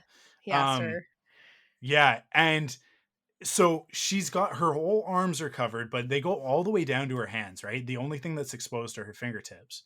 Mm-hmm. So she's her power and everything, Hmm. because Willow, there's also a moment in the second episode when Willow's first getting her to do the berry bush, right? And Mm-hmm. her instinct, her intuition, the first time she does it, she puts her hands forward and starts moving them around and waving them. And he goes, "What are you doing? What is that you're doing with Yep. your hands? That's not, this is, don't know, focus on the words." And he tells her, like, he literally goes back on the thing that he told her just previously, which is that like magic is intuition, right? But Right. he's telling her what magic is for him, not Mm-hmm. to discover what magic is for her. She already knows, and it's working with her hands. She Yeah. knows it's the baking, it's like it's Mhm, that power flows out of her fingertips, which is mhm, why when she makes her muffins, it's in the muffins, and when her magic is off, she burns her muffins, right? It's because exactly. it comes out of her hands, and so she keeps her arms wrapped to Mhm. hide her own power because she's afraid of it, I mean, right? it's literally like I made this whole thread about lightning powers and about how like this is it's very repetitive and a lot of Yeah, women, written stories, but one of the major components of it is concealing, right? Like with Elsa from Frozen yeah, with her gloves, conceal the power, conceal, don't feel it. And that's what Alora was doing with her arm wraps. yeah, yeah. And so they come off, and then in the final episode, I mean, like she's very exposed. It's Mhm. just she's just down. It's the two pieces of clothing, right? Yep. And then her boots, but she's got the pants and the top, and that's it. Like all of these other things that she had to cover herself, which like Yeah. the green wrap, the sweater wrap is literally like, I have to take this cozy blanket and I have to wrap myself in this cozy blanket to hide Yeah. who I am from the world. And Mhm. like it's so obvious, that one. um Mhm. but I Love was it. just, I looked up what the solar plexus chakra is, and this is just what Google says, so I take this Mhm. for what it is, right? So the Mhm. first Google result, this chakra is where your power and self-confidence manifests. So Haha. So when like, she's covering it up with the sweater, yeah, it's not necessarily coming through. And that's true because on all of Skellen, she has the sweater on. yeah.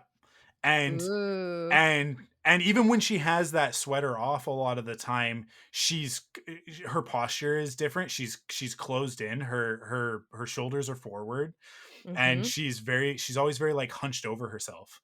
Yep. So she's protecting that part of her body, right? Like when we Yep. do that, it's where like that's literally signaling to other people that we're afraid to show our self-confidence, to show our power. We're afraid of ourselves almost Absolutely. when we have that posture. And then in the final episode, she's upright, her shoulders are back, and her arms are moving around, and they're out from her body. She's no Mhm. longer protecting that part of her body. and she's totally exposed, but she's also like, she's the most powerful she's been in the entire show, right? So Yeah. like she doesn't have to protect that part of herself anymore because she's embraced it, right? Mhm. Like it's, yeah, like seriously, we could do this with every character, I and it's know. so good. I want to talk about Insane. Kit though, because we got to talk about the Chimerian Curious. So the Curious is the first thing that I drew, right? Like that was like, and I had, it's funny, before the series started, I was doing a drawing of Willow that I was going to post like for the premiere, and then I got sick and I never ended up finishing it. Mhm. But I also like, I looked back at it and I was going to go like revisit it, and I was like, this doesn't, I don't like this anymore because it actually doesn't capture, because I didn't know what the show was yet, right? So it's Right. like, I think I'm actually going to save Willow for last. She'll be the last character that I drop. But um once we found out that once we sort of learned what the Curious was and figured out where that was going, and I was like, okay, so there's going to be a moment, there's absolutely going to be, and I think I said it, I like right after the seventh episode aired, I was like season finale, like if we get a magical girl transformation Yeah. sequence, I'm gonna, like, I said, this was the tweet, I'm gonna die, I'm gonna be reborn and then die again, because like it's, that's everything that I want, like it. Mhm. And then what did they do? Like they literally They did gave it. her, like, the only thing they didn't do was change the background to like shining stars and stuff like that as she was transforming. But we saw that background in the prior episode when her and Alora were talking to each other. So I was like, that's the background. Like that's what's happening in my head, is that she's going back to that place and like transforming into this outfit. Oh, But I it love that. literally, like the Lux goes in, when we talk about Mhm. the symbolism of the Lux and the fact that Jade is the one who inserts it, Mhm.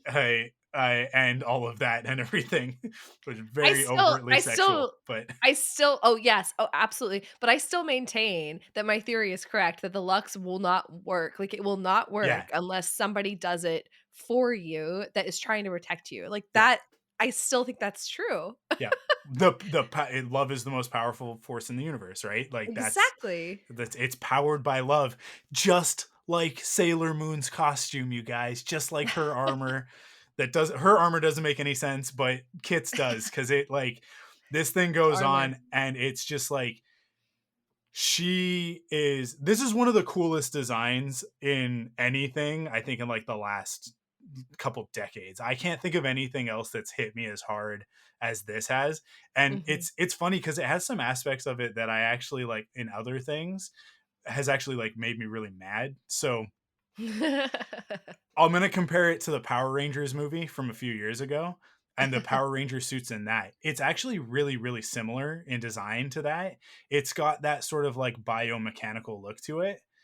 Um, with the Power Rangers, it, like, there was no reason for that. They just did it because it Mm. looked cool, and they just wanted a textured CG thing that they could easily animate, right? Mhm. In this, like, there's no CG. I mean, there's CG in the transformation, but like that's a suit that she was wearing, Mhm. right?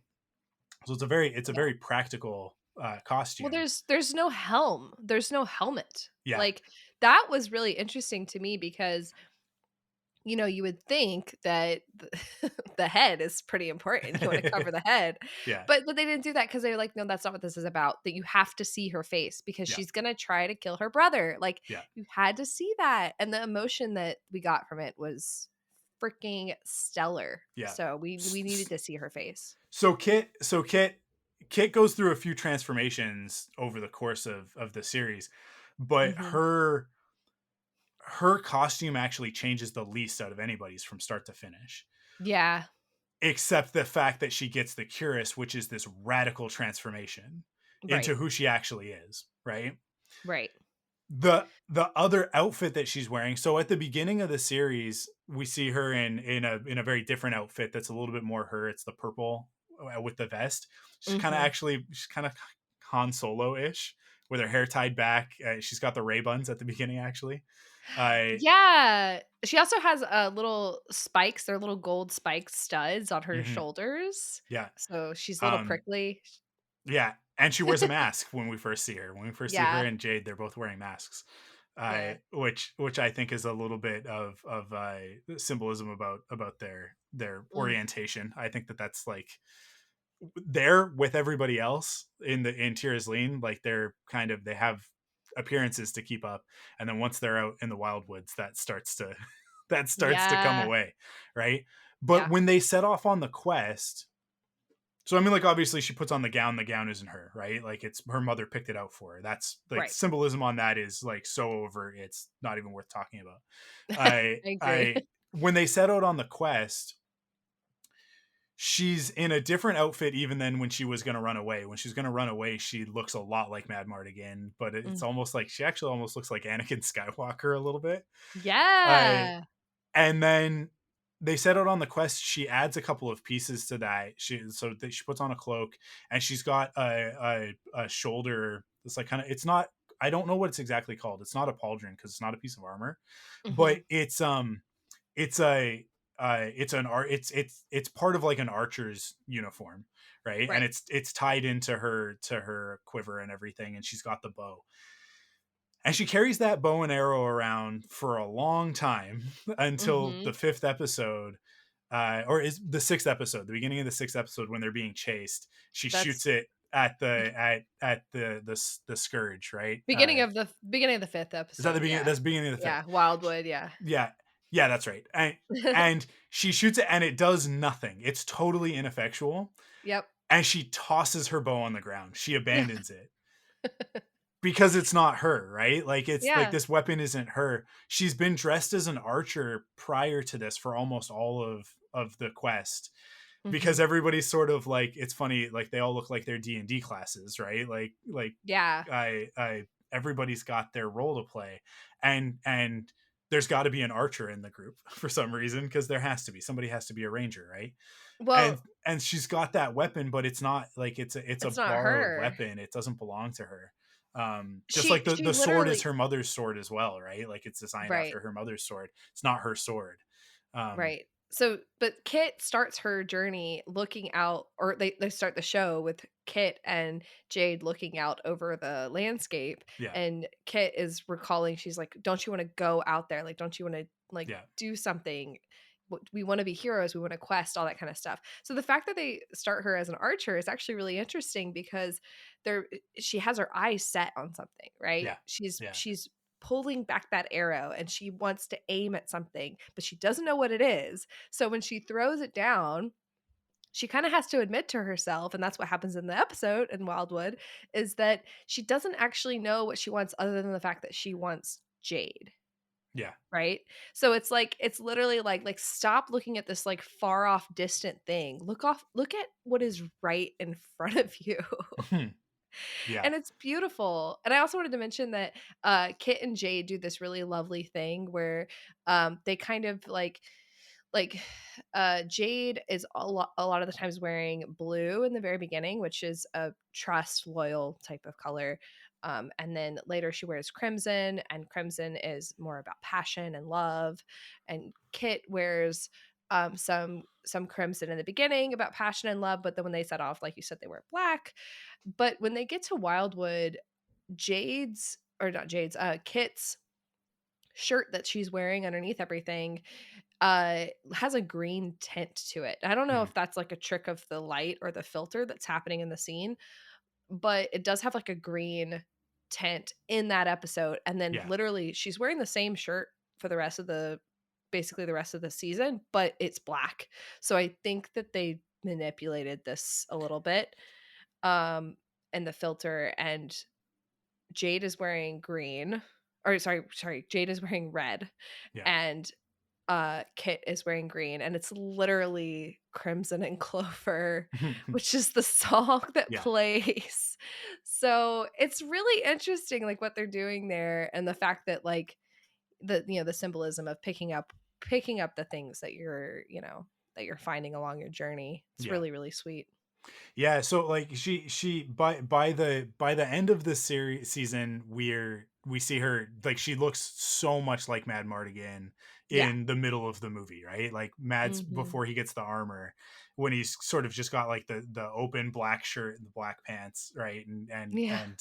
when we see him sword fighting, right? And Right. she basically ends up in that outfit in Skellen, gets his sword, and then like just looks like Madmartigan Mm-hmm. until she has her moment with him where Mm. it's like there's this thing of like she's trying to live up to that legacy, right? She's trying Right. to there's a I think very similar to like when we see Luke in Return of the Jedi and he's in all black because he's Yeah. discovered that Vader is his father, right? So Right. what does he do? He adopts the guise of Darth Vader, and retroactively by the way that the character is designed in the prequels, the look of Anakin Skywalker, right? Like Mm-hmm. he Yep. becomes his father.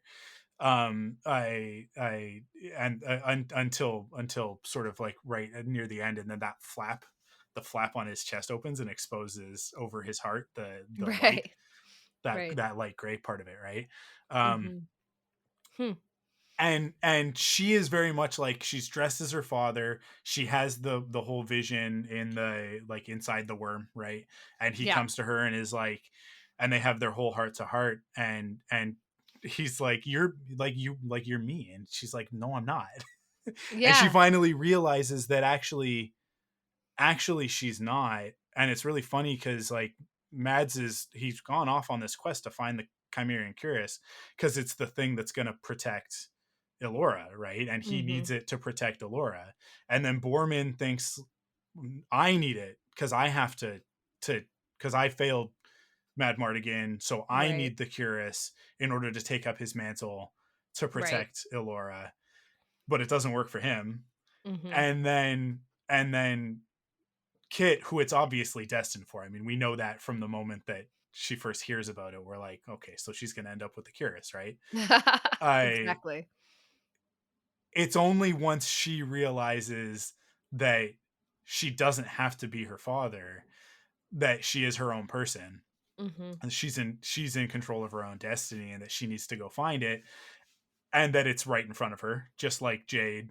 Elora is right there. Like she's got these two people. It's like she's and they again, the show doesn't lie to us. Kit is Elora's sword and shield, Yeah. and Jade literally says, yeah, but I protect Kit. Right? Exactly. And then Exactly. jumps down. Like it's so good because it's just like, just tell us. And Yeah. they just do, right? So it's like Yeah. you've got like this great dynamic with the three of them, the Powerpuff Girls, right? This great trio of powerful women, Yeah. um, that Willow even sort of references at the end, where he's like, we'll be fine. I've got you girls, right? And it's like, yes, Totally. yes, finally a show, finally a story that's like, that doesn't, it's not like tongue in cheek about it. It's not Mm. like self-deprecating about the fact that it's about, a bunch of superpowered girls or Mm-hmm. anything like that. Like, it's just like, we get to the end of it and it's like, no, these are three women who've absolutely earned their stripes over the course of this story, and now they're going to go defend the world, and we believe it, right? Yeah. And we believe it because Willow is like, I believe it. Like, this was what I was supposed to do, was bring Mm. you guys together and make sure that this happens, sort of thing. But Absolutely. it's Yeah. once going back to Kit, once she realizes who she actually is, then Borman sees that, gives her the Cuirass, and it's like, nah, this isn't me, this is you, right? Yeah. Like, it's like, you've got his sword, you've got his heart. Now put on the Mm. Cuirass and do what he actually couldn't. Like, take it Yeah. the next step. And I think that a big part of that does come back to the fact that Kit has Jade, and Madmartigan Had sort of Sorsha. had Sorsha, but Yeah. Sorsha lost her way, right? Like, and she Right. sends him out. She doesn't go with him. Mm-hmm. She sends him away to go solve the problem. And that's why the Cuirass never worked for him. Exactly Mm-hmm. what you're saying, because the only person who could have activated the Cuirass for Madmartigan Would have was been Sorsha, Sorsha. I right? 100% agree. Yeah. And so Yep. like all of Sorsha's, watching the first two episodes, because Sorsha disappears after the second episode, we until we see the vision of her, but that's not actually her, Right. right? She's gone for the rest of the story. But when we see her at the beginning, like, she is absolutely lost. Yeah. And I'm so interested to see, there's so much set up with that character.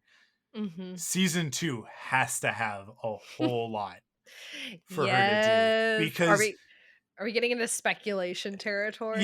yeah. I mean, like just the last thing that I'll talk about with the Chimera and Curious, and then we will get into speculation. But Okay. is just the like I said, like it's got that biotech sort of look to it, which Right. again is another piece of this identity that I think the concept, like art department, along with John Kasdan, along with Sarah Young, that they put together for this, for Willow having its own vibe. It's not steampunk and it's not true like full fantasy. It's Right. somewhere in between those two things, and that's why the denim fits. That's why like Yes. there's some technology, but not, their technology hasn't gone along the same path that ours has, because they do have some magic in their world, right? So when you Right. have magic in your world, you don't need technology, because magic is going to solve some of your problems, right? So Yeah. they'll have progressed along different paths than us, Mm. and different groups have different, their technologies are more advanced and less advanced than others, right? But Right. this ancient technology, it needs to be ancient, but it also needs to be advanced. So it actually, like, the fact that it's biotech makes a lot of sense. It Yeah. works, right? um and then the other aspect of it, i I think is so brilliantly done, but it's not like it's never fully stated in any way. It is one of these Mhm. things that is purely symbolic. She's hot as hell in that armor, right?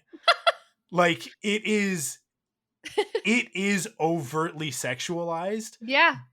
but, and this is what I said like the day after it aired, it's sexualized, but it's also respectful, right? Yeah. She is covered from like, she's got like the choker all the way down to her toes. She is Yeah. in armor. She is in, it's chainmail, it's like multiple layers of chainmail, and then the plate armor on top of it.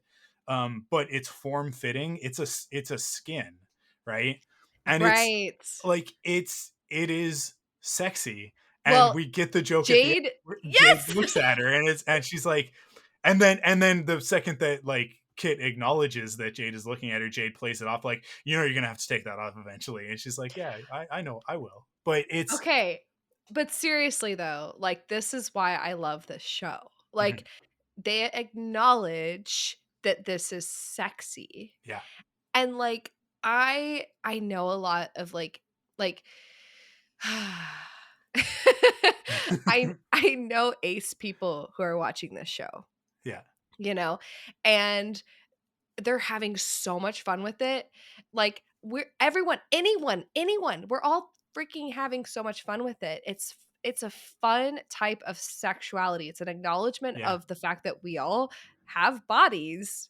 And that's something like we mentioned this, you know, Lucasfilm and other properties has not done, but like we all have bodies. We all have weird stuff. We all have, you know, awkward stuff.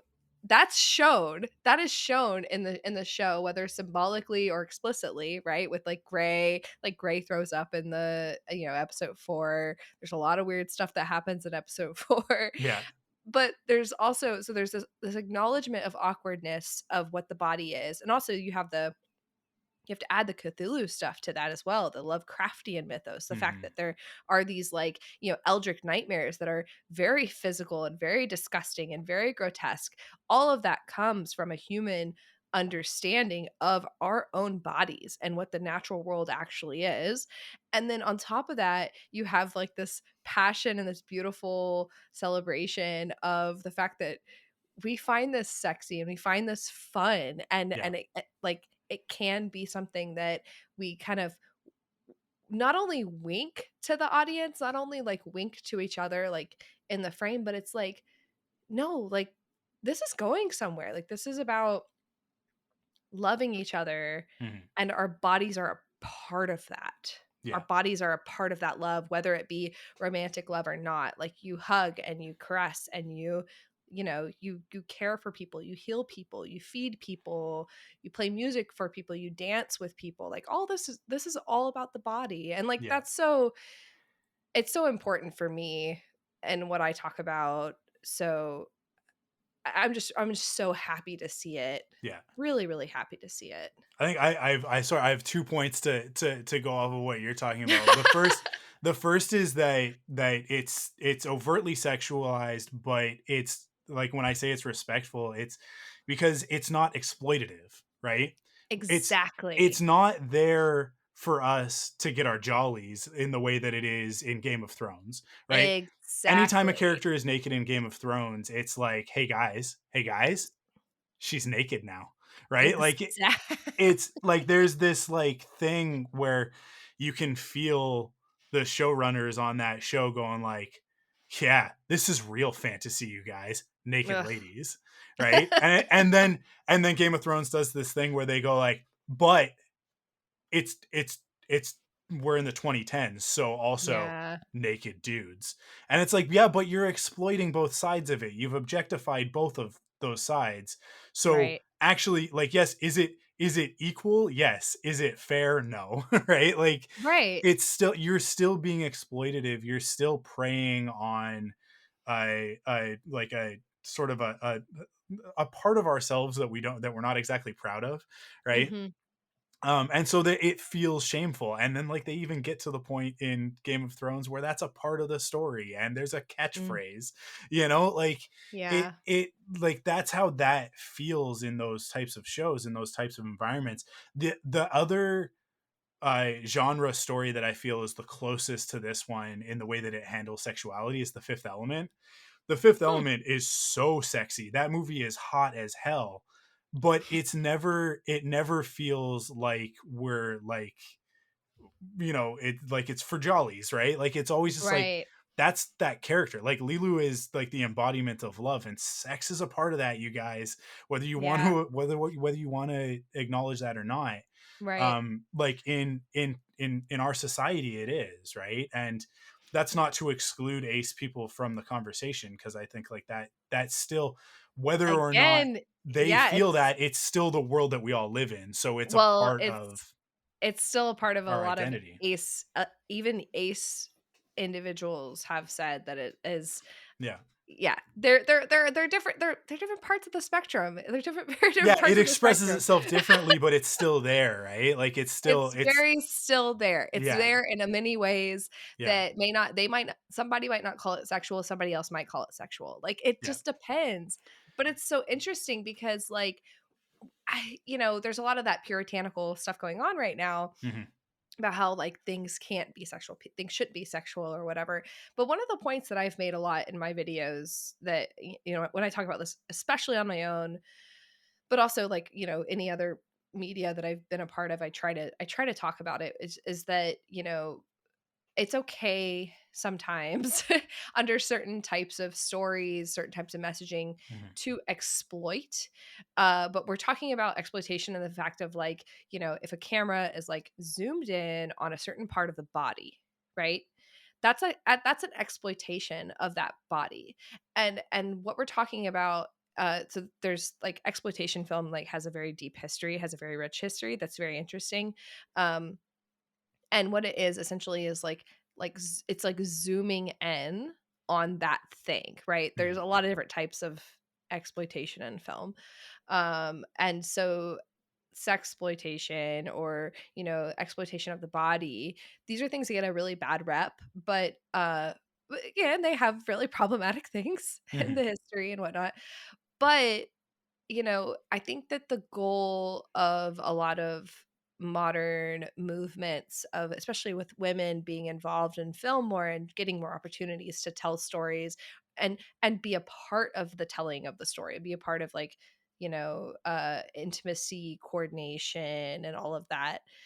That's about making it so that both bodies involved, whether it's a man and a woman or a woman and woman, whatever, like whatever relationship it is, whoever it involves, making sure that they're both equal in the telling of that story, so that if we are zoomed in on the abs of a man, we're also going to zoom in on parts of a woman, or we're going to like cherish, it's not like Mhm. we want to make sure that we're like being respectful of people, but we're also like saying like this is something that is good, because if you shy away from all of it, like if you get rid of all of it, if you say no, we can't show bodies, Yeah. then you're saying that the body is wrong and the Yeah. body is not good. And I So think in then I think in the instance of this character and her connection with Jade, and this being such the doc went into this, right, of them right. Ruby Cruz and Aaron Kellyman being like, we're so It's a proud to represent this yeah. on a Disney, like they say it multiple times, on a Disney show, I on know. the Disney platform. Disney, such a huge audience, so many people are going to be able to see this, and it's there. It's not a kiss in the background, it's not a moment blink and you miss it. It is an inherent part of these characters, it's part of their journey, it's part of Yeah. their power.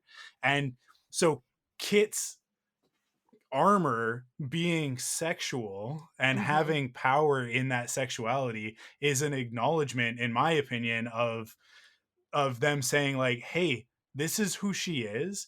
Because there's the Mhm. moment before where the worm tempts her and says like, you can go be with whoever you want, and that's like Exactly. that's the false promise of it, of like, Mhm. hey, if you come with me, I won't judge you. The rest of the world is judging you for your decision, for your choices, Right. not Right. choices, but for who you are, right? Right. Like, and like if you choose to tell everybody who you are, they're all gonna look at you differently, right? Right. And that's the it sounds sweet, but it's actually poison, right? It Mhm. like that's actually like the worm twisting the truth and saying to her like, give in to that feeling and then you'll be mine. Like then you'll fall into the dark side because you'll have given into your fear. Oh, and The bit libidin in it, libidinousness. Yeah. Yeah. libidinousness. I don't even know like what the word would be in terms of like, Yeah. yeah, but yeah, like what John said, libidinous. Yeah. Yeah, Yeah, and instead she comes out and she puts on the cuirass, and the cuirass then like it exposes that part of her. And absolutely. that's why the moment with Jade at the end is so important, because it is this thing of like, Kit more than Jade was hiding who she was, and now Kit is fully exposed. Here's my Absolutely. skin and I wear it, and it's actually my source of greatest power, which is, oh hey, what do you know? It's love. Mhm. It's over, the lux is over her heart. Her heart now like glows. It's like we can see into her body Mhm. to her heart, and it's this glowing green power coming out of her that she Yeah. uses to defend Alora, and that she also then uses to save her brother, right? Like Yeah. to and she could have used it to destroy him, but instead, She brings him saved back, her. right? Yeah. Yeah. Yeah, Exactly. it's all so good. The other thing that I wanted to say about sexuality in the show is that I think that we earn it with Kit at the end. It's okay for us to explore this aspect of female sexual power, Yes. or I should even be more clear, of female presenting sexual power, Exactly. because Absolutely. earlier in this show we have spent a hell of a lot of time objectifying men. Yeah. First with I mean, like, Borman from the onset is very much like, I love who I am, and that includes how I look. He's very clear about that. It gets Right. even more overt as we go through it, but then seeing Graydon and seeing his power being in his sexuality as well, when his chest is exposed and he becomes sexy dark Graydon, Mhm. that's very much like an owning of that power for him.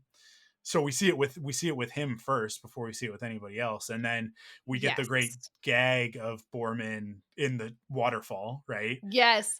Which And is objectification, but then that later is on he acknowledges it and says, it's okay, you guys, I want yeah. you to objectify me. When he's like, I had this nightmare of like, everybody was laughing at me because I was naked, which is so weird because like I'm really proud of how my body looks, which is him saying to us like, it was okay when you guys like giggled to yourselves, but when that Yeah. scene happened before, because you were like, oh my goodness, he's that's his hot. whole naked chest. Absolutely. He's like, no, it's okay. I like that. I like that about me, and I want you to like it about me too. It's actually one of the things that I'm proud of, right? Well, So, that's what I meant to say, and I probably used the wrong word. It's not exploitation as much as it is what it like I said, isn't in film, there is a realm of exploitative like film. It happened mhm, mostly during like the 70s. yeah, But yeah, no, the word we want to probably use now is objectification. It yeah, is okay to objectify people when they are clearly okay with you objectifying them. yeah, yeah, yeah, There is a permission that is granted, it, right? and look, in the conversation, in the larger conversation about this stuff, we had to swing all the way to one side in order to come back to a place of being okay with objectification, because it was, Exactly. let's talk about, in the early 2000s it was out of control, right? Like, we got to this Yes, place where we were objectifying women's bodies in a exactly. really, really grotesque way. And I think about, like, whenever I think about this, I think about like Christina Aguilera, and sort of Yes. like there was almost like a war happening with pop stars at the time of like who was gonna just show their stuff, right? Yeah. and and and Christina Aguilera was willing to go as far as you could go Right. and still be on MTV, right? Like, Right, still yeah. be safe for television. Um, and she pushed that envelope, and I think like that was just the nature of like where we were and what we were doing as a society. But it was It was very a much part of the male system. gratification, right? Oh, Like, absolutely. It was a male gaze type of yeah. situation. Yeah, absolutely. And And so now we we've moved beyond that. yeah, so that happened, and then the reaction to that was, hey, we really shouldn't be doing this. Right. And it was a perversion of feminism and girl power that had been Mhm. happening before that moment, of like, well, don't you guys want to own the sexuality of your bodies? And it was like, yeah, but but you're not, like, you, this Mhm. is still for the gratification of men. And I think Exactly. we've now come back to a place, I think, because those conversations were happening in a very like gender binary environment. Yeah. We were still in a very homophobic environment at the time. We weren't even talking about other types of sexual orientations like asexuality, pansexuality, demisexuality. Those words didn't, like, in some instances were like not even part of the vernacular yet, right? Yeah. They may have existed, but they weren't being used. So now we're in a place, and especially like the generation coming up after us, like with Gen Z, and then I suspect what'll happen like with my kids' generation, Mhm. like they're in a world where like we've opened this door for them where we can have these conversations, and they're in a world where they're like, there's nothing to be ashamed of with any of this. Mhm. Yeah. So now we're back at a place where we can start to talk about owning that objectification. It just has Mhm. to come from a place of like, objectify me, please. Right? Like, Exactly. it's a I'm very fond of, when I'm online in my online persona, of being like, hey guys, I need this attention. It actually is like really important to me that you give me this attention. It's why I draw pictures, and it's why I podcast, and it's like I want value. I mean, Ty, having you on this podcast is just a it's just a so far 2 hours and 2 minutes of validation for me, because Oh. I admire you and the stuff that you've done. So me talking at length in the way that I'm talking is just me going like, do you think that my ideas are good ideas, right? And I do the same thing with Marie Claire, and I tell her that as well, of like, I just really want you to tell me that I'm a smart guy.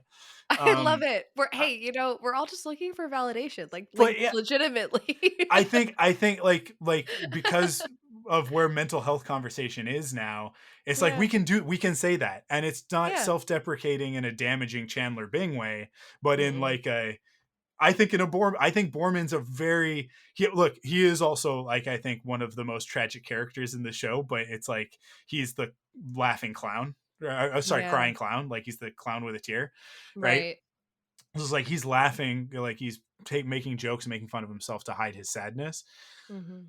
He gets there by the end, and we're fine by the end, and he's, I want my mommy, right? But I I but I also think that like he is, his expression of his mental health status is the healthiest of any of the group, and that's why he's the older character, right? He's the Mhm. one who's got to lead them through that particular wilderness of like, you guys, let's all make out. Yeah. Right? It's okay. It's okay for us to express our feelings. It's okay for you to be sad, happy, angry, whatever. Just like own it, be overt with it, be out, like put it on the outside, because if you keep it in, it's going to cause problems. And he says that because he knows it from experience, Yeah. which we see in the moment when Willow's being like, look, listen, I know that of all of them, like you're the one who cares actually the most. And he's like, see you later, I'm gonna go, and jumps off the cliff, right? um Right. because he's like he although he is the most in tune with his emotions and feelings, he's also the one that's the most afraid of them. I think Yeah. because he's looked into the abyss, and the abyss has looked back at him, and so he like Yeah. he knows he's already been on an adventure. He's already been on a quest, right? Right. This is quest number 2 for him, just like it is for Willow. Whereas these kids are all going on their first quest, and so he's actually already in his Empire Strikes Back. Yeah. This story is his Empire Strikes Back, which makes it really interesting of like where's he gonna go in season 2. Because Mhm. I think we can see it with a lot of the other characters where they go in season 2. Yeah. Um but with Borman and like Willow's on that Luke Skywalker from the Last Jedi track, right? Of Right. that story's going to end with peace and purpose. We know it's going to end with peace and purpose. But with Borman, I'm really really interested. Are they actually going to put him through another like dark tunnel, Mhm. like another Empire Strikes Back, when like he actually just came out of that, right? Like that was sort of his journey in this season, was him Yeah. actually coming out of the dark tunnel that he's been in. We met him in chains, right? So Right. um because the obvious thing Yeah. to do there is for them to do something to Scorpia, right? And like I say all that because I don't want that to happen. And No. Missy and Marie Claire, they talked about this of like, where she's at in her maiden to mage journey. She's a Mm. king, so now it's, she has to go. And it's Yeah. like I really hope that that ends up being a symbolic thing to make way for Jade to lead the Bone Reavers, right? But Right. that she doesn't actually have to die, because that's, I worry about not just Scorpia as a character because I want to see more of her, but and also I just don't want them to fridge a character on this Exactly. show like that. I just, Exactly. but also I have a lot of trust right now, and it's, Mhm. our hearts are in John Kasdan's hands right now, very Yeah. much. And so I hope that I think he is aware of that, and I think that he's going I to think make he smart is. choices. But I also Mhm. worry about what that does for Borman, right? I worry Mhm. about the negative effects on that character's journey that refrigerating that character would have, because I agree. I did that. I watched Arrow for 7 seasons, and it's no good. You can't just like bring in love interests in order to kill them, in order to make people have complex Ugh. emotions. Like people can have complex emotions without other people dying. And Exactly. certainly it doesn't have to be sacrificial women every time, I Yeah, yeah. No, I think but I also think, like, they probably learned hopefully, they learned something from Solo, because yeah. Solo, there was a lot of kickback about, like, who died, Oh and my god, Val and Scorpia yeah, are the same character, aren't they? they are literally the same character, Holy crap. literally. You just like turned that light switch on for me. I hadn't connected those dots, but yeah, that's the, and like we're not even talking about like, oh, it's kind of a similar character, clearly inspired by, no, that was No. all, this is very obviously John Kasdan going like, oh, I get a second chance, don't I? I'm gonna Exactly. copy paste that one in there and let's see how that goes this time around. Yeah, I I think that it would be really smart, and again, like, I'm willing to listen. I'm willing to listen to the story that's told to me, and I'm willing to Mhm. accept if a character is gonna die, and I'm willing to take that in, but at the end of the day, like, I would think it would be very unwise to do that because of Solo, because of Yeah. all of that, and I think that, like, obviously Val was a great character, and there was this promise for more to come, and then that didn't happen, and I understand the point, but I don't wanna see it done again, Yeah. and I think that Scorpia I think that Scorpion Borman could be very, very interesting in terms of like the political stuff that's going to happen going forward, because Jade, who is now becoming someone who's very like under Borman's wing, you know, they had a hugging moment, they have that connection with Scorpia, Mm-hmm. like she's basically like, you know, his niece. And I think that Jade is going to want to make the Bone Reavers into like these independent people with a flourishing, you know, village economy, whatever. And Borman's gonna have these split loyalties of like how he was freed, because he was freed by, like, you know, with Lee, and said, oh, you can be a free man, all this kind of stuff. I think there's gonna be a problem there. There's gonna be a conflict there that hasn't that they're gonna put into the plot. Mm-hmm. And so but then also that Jade is gonna be more of a staunch, uh she's gonna be more of a like she wants to follow the rules and do things correctly and be like a justice kind of person, Yeah. whereas Scorpia is going to be a rebel and she's going to want to do things like not by the book, and that's going to be a problem for Borman. So I think there's plenty of ways to take this, like If you put I'm them on the D&D alignment chart, right? Like yeah, Jade is lawful good, 100%. right Scorpia is Scorpia might even be true neutral, which is really, really hard to pin. There aren't a Scorpia lot of might be, true I say neutral she's characters, but chaotic neutral. I you think think she's chaotic chaotic neutral? neutral. And Yes. we know that Borman is chaotic good, right? Like he is Yes. good to his very core, but he is also an absolute agent of chaos. So Yes. like you can see just by putting them on the alignment chart where those conflicts are going to come from, Right. and the fact that like Borman is going to want to do what is right, but he will not. Authority isn't going to play into that. Right. Whereas Jade is going to feel beholden to authority because of the way that she was raised. But that is also like, I think that's her season 2 journey, is having to unlearn that.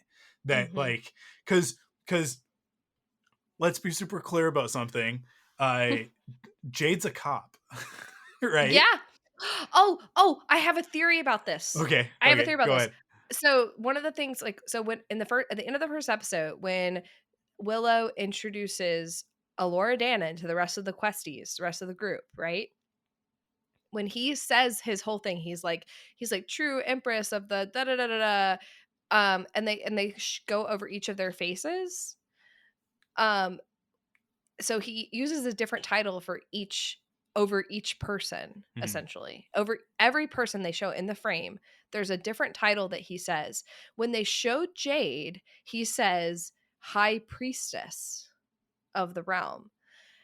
And so I think genuinely that Jade is going to see Alora as a high priestess, meaning that Mm. Alora is the religious figure that's going to unite everyone, including the Bone Reavers and Lee and Galador and everyone, right? She's the religious figure that can possibly unite everyone. Therefore, she is the solution to her problem Yeah. of having divided loyalties. Yeah. I mean, that might be a Yeah. leap, but No, I think you're right. I think you're right, because that's the transformation from knight to paladin, right? because yeah, because a knight serves the realm, a paladin serves a god, a deity, right? there you go. Like the power for a paladin, and we're talking in D&D terms, right? Which Right. also, by the way, we're talking a lot of D&D terms because they're very clearly in this Oh story. yeah. Oh But yeah. I just want to say, for anybody who's following all of the D&D stuff, I Hasbro and Wizards of the Coast are being real jerks right now, but the people at D&D aren't at fault. So don't go harassing people at D&D. Go harass the CEOs and presidents at Hasbro and Wizards of the Coast, because they're the bad guys that are enforcing all of this like obnoxious legal stuff on the open gaming license and all that. So just I still support D&D, but I support like the hashtag is open D&D, right? Like I support a Yeah. future where we have that, where it can continue in the way that it has, so that creators can control their own stuff and all of Yep. that.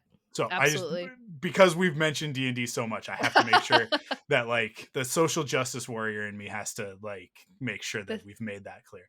Yep. Because I'm gonna keep talking about D&D stuff. But yeah, like she's her class right now is fighter, right?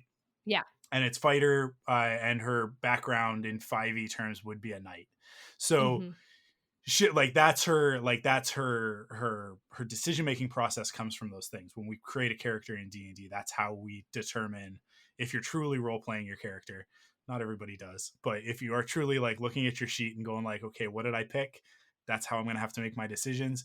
That's the sheet that Jade is currently pulling from, and it's Mm. and a knight has fealty, and that's where their orders come from. They are cops, right? Like, and I obviously the Bone Reavers are the antithesis to that. They are anarchists. They live in the forest, and they have raves in the middle of the woods, and wear skulls on their faces and cover themselves in bones. Although they did a really cool thing, again back to the costuming, all of the bone is covered in moss, Mm. which it's like it's been reclaimed by nature, right? As opposed Yeah. to what Kale looked like in the movie. Um, Yeah. so yeah, I just looked at the time. It's 4:25. I have about 15 minutes left. Yeah, I So, know. and then we got to wrap up. But and It's it's totally so funny. fine. We talked about. We're like, are we gonna go the full? We did, and we Yeah, will, we did. and we'll still have so much more to talk about. But so I do think that what like you're on to something with Jade, that like that it's not, I don't think it's where she will start obviously in season 2. I think that Mhm. it'll be there, the seed of it will be there, of like Elora is obviously the future and they're all part of that, but that's going to cause conflict between Kit and Jade, which we Right. need to have in order for there to be a story in season 2. We have like they can't just be happy. Yeah. Otherwise we've made it to the end of the story, happy kissy ending, right? um Exactly. so that's going to create conflict between the two of them. It's going to create conflict with Scorpia. It's going to create conflict with Borman, with Elora. And I think that like that political stuff is really going to be the focus in season 2. War is going to be the focus, right? Because Right. Galadorn is going to go to war with Tirazleen. Right. And that's, And Jade said that war was coming, so yeah, yeah, yeah. it's gonna So happen. Yeah. because when they find out, because they're going to go back and they're going to say that Graydon died, Mhm. and like I they're Haster's gonna, gonna use that for yeah, his own advantage. Like, he's yeah, gonna claim something bad happened, something nefarious happened, yeah. and therefore going to go to war. Yeah. You want to know something funny? You were talking about the ring symbolism with men and all of that. You were talking about men having big chunky rings on their fingers, and when you were talking about that, I immediately had the picture of Prince John from the Disney's Robin Hood in my head. You know, when when Robin Hood, like he like sucks the jewels out of, like he's kissing his hand and he sucks all the jewels out of the ring.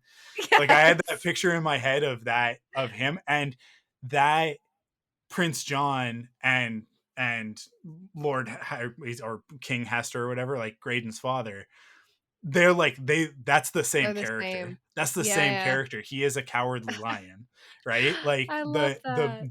the coat with the big mane and everything. So yeah, like he's absolutely craven and looking for an excuse to go to war. Yeah. And this is gonna be it. So like Yeah. it's like that couldn't be more clear. And that's why I say there's so much more to with Sorsha that's gonna happen in season 2. Yeah. They've set so much of that up, because like that the whole Bavmorda connection, and like the blood of Bavmorda, and she's warning Kit about it, and obviously it sort of comes to fruition with Eric, but Kit solves that problem. I think it's gonna come back with her, because she's hearing Mm. voices, and those Mhm. voices are not the good ones. It's definitely Mhm. coming from the worm and the crone, right? So Yeah. I think that like there's gonna be a question of, I think it's gonna be very Star Wars. It's gonna be very Clone Wars, of like actually both sides are being manipulated by the worm. Yeah. Like both sides of this war are at fault, because the true path to peace isn't fighting. Right? Like Yeah. nobody wins if everybody dies. Right. except for the worm, because that's what the worm is after, is Right. fear and sorrow and chaos and death, right? So Exactly. Sorsha, I think we're gonna find, is like being manipulated as well, and that the worm took advantage of, like, I mean, the crone is the one who physically killed Mhm. Graydon, right? Mhm.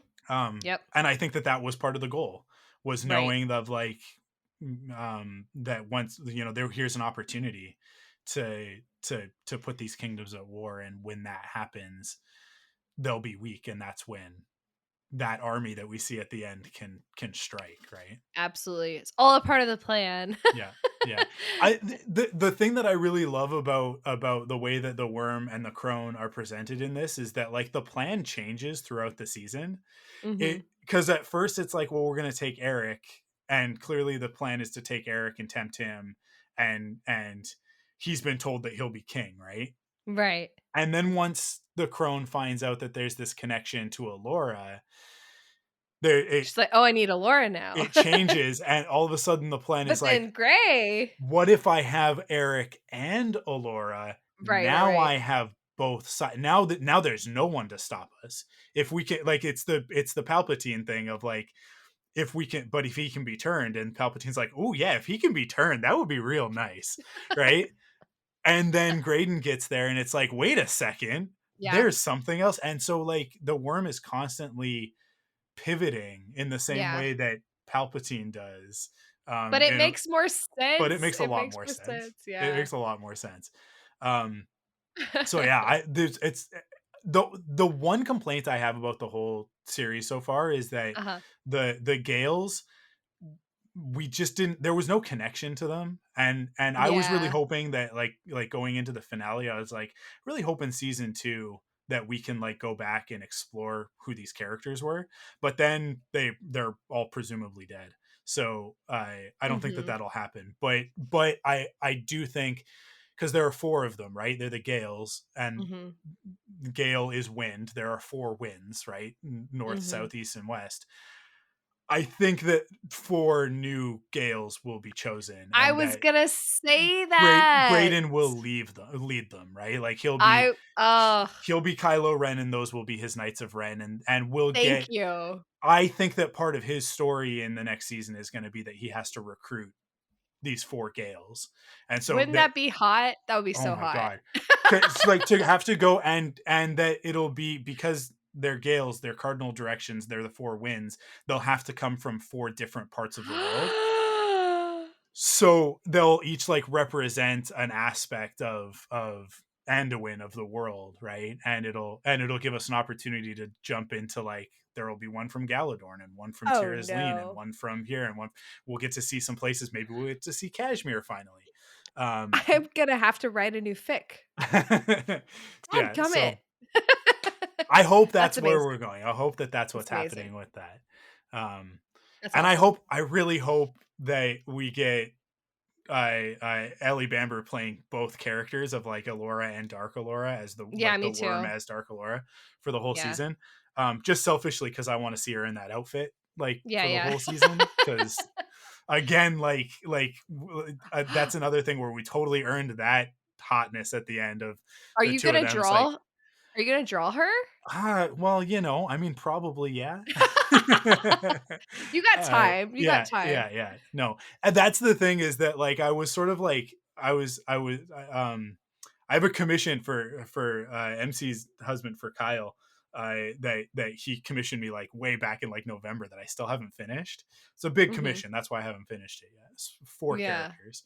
Um, Wow. so I'm still working on that, and I was like, hey man, he was like, don't worry about it, take as long as you need. I don't probably won't need it until, like, sort of the end of the year, sort of thing, because it's to do with one of the Tavern Tales campaigns, or Oh, something like that. yeah. Right. So he's like, whatever, take your time. I'm like, cool, because, like, I gotta strike while the iron's hot, and this Willow stuff is hot right now. Like, I gotta go, I can't Yeah. stop. Like, when the juices are flowing, the juices are flowing. So I'm like, yeah. But then I also got to a point where I was like, my engagement numbers over the last couple weeks have been massive, because people Yeah. are just eating this up. But at the same time, I was like, I'm burning everything right now. I'm gonna run out of things to draw. And then I was like, am I gonna run out of things to draw? No. It might be like 2 years until we get more. Like it's gonna be at least a year and a half, I think, before we get more. The Right. I the renewal announcement is coming within Mm-hmm. the next couple of weeks. It has Mm-hmm. to be. It has to Right. be. It has to be. Um, Yeah, I agree. that doc, they talk about it as if like I think like Lucasfilm is on board. Obviously, the Mm-hmm. cast and crew are on board. They wouldn't have presented the story or talked about it or be as enthusiastic about it as they are if that weren't the Right. case. I think like those two pieces are set. I think we're just waiting on Disney and John said this in an interview of like, listen, there was just a major shakeup over there. The guy that was making decisions a couple of months ago is not that guy anymore, and the guy that Yeah. greenlit this show is back, which I think is actually like a really positive. The fact that it's Bob Iger Yeah. again is like that bodes well, but it's just I think it's just time because I think he's just like cleaning up some other messes. Right. And so like this is not high on their priority list, but I also think that this is one of those things where it's like, come on, now you know, like now you guys know how big Yeah. this potential audience could be. If you actually market season 2, you've got a whole season now for people to go back and binge. So Right. I think the future is more positive than it is negative at the moment. I Um, agree. Yeah. so I don't know. I'm still hopeful, but in any I'm case, hopeful. if it doesn't happen, then I'm gonna have to draw even more stuff. Just like I have to Ex- draw all this Raylo stuff because like they killed Ben Solo. So I'm like, well, then Yeah. we have to make our own universe where he's not dead, because they're not giving it to us. So we have to make it for ourselves because they Yep. can't stop us. Um, Exactly. I don't Exactly. want to have to do that with this. I really want to see these characters on screen again, Yeah. but yeah. Before we wrap up, is there anything else that is inside of you that needs to come out so that people can hear it? Sure. Yeah, sure. Yeah. Just I got a tiny little thing. Gray Laura. Yeah, Hashtag Gray Laura. it's Hashtag we it's haven't gonna be talked the about it mother is like gonna be at all, oh, basically, which is oh, so funny. it's But go ahead. she's the universe. She's the universe, he's the worm. He's been the Mhm. worm since the beginning. He's the dragon, she's the virgin. Uh they're gonna unite in the end and happy kissy ending. Yeah, And that's all I yeah. have to say. I mean, when MC and Missy talked about um the moon and earth stuff, and it's like that was funny because like then like there's a lot of like because that obviously ties into Sailor Moon because it's the same fairy Yeah, tale, right? right. The goddess of the moon and the prince of the earth and all that, and Yeah. but the way that the moon orbits the earth, and so like Mhm. they are constantly changing positions. Yep. um and yeah, it's I yeah, Binaries. yeah, Binaries. season Yep. 2. I don't know. I think that maybe Alora has to go dark before that. Like it's gonna have to switch, right? And I think Yeah. like her going dark is gonna be the thing that wakes Graydon up to the fact that he's on the wrong path. Because right Yeah. now he's seeing this false version, right? It's the song that plays at the end, the money for nothing, right? It's Mhm. money for nothing and chicks for free. He's being given everything that he's wanted, Yeah. everything that he's asked for, power and Elora, all of that. The worm is offering all of that stuff to him For free. for Yep. free, but you can't have it for free. That's actually not how it works. The cost is his soul, right? Exactly. And so he's going to take that deal. He's going to take that bargain. And I think it's going to split him. I actually Yeah. want to see I actually want to see like him physically split into his two aspects. The Graydon that we saw in season 1 and then the Graydon that we saw in episode 4 in chapter Yeah. 4. And I want to see them talk to each other. And you were talking about like the eating of the shadow earlier and you were like it's figurative. Yeah. I think that they literally do it. They I think will. They at the will. They end of have season to. 2, like I What does Alora do in episode 4? yeah, She eats it. She eats the lich out of yeah, Graydon. yeah, yeah. Oh And yeah. and They're I gonna think eat.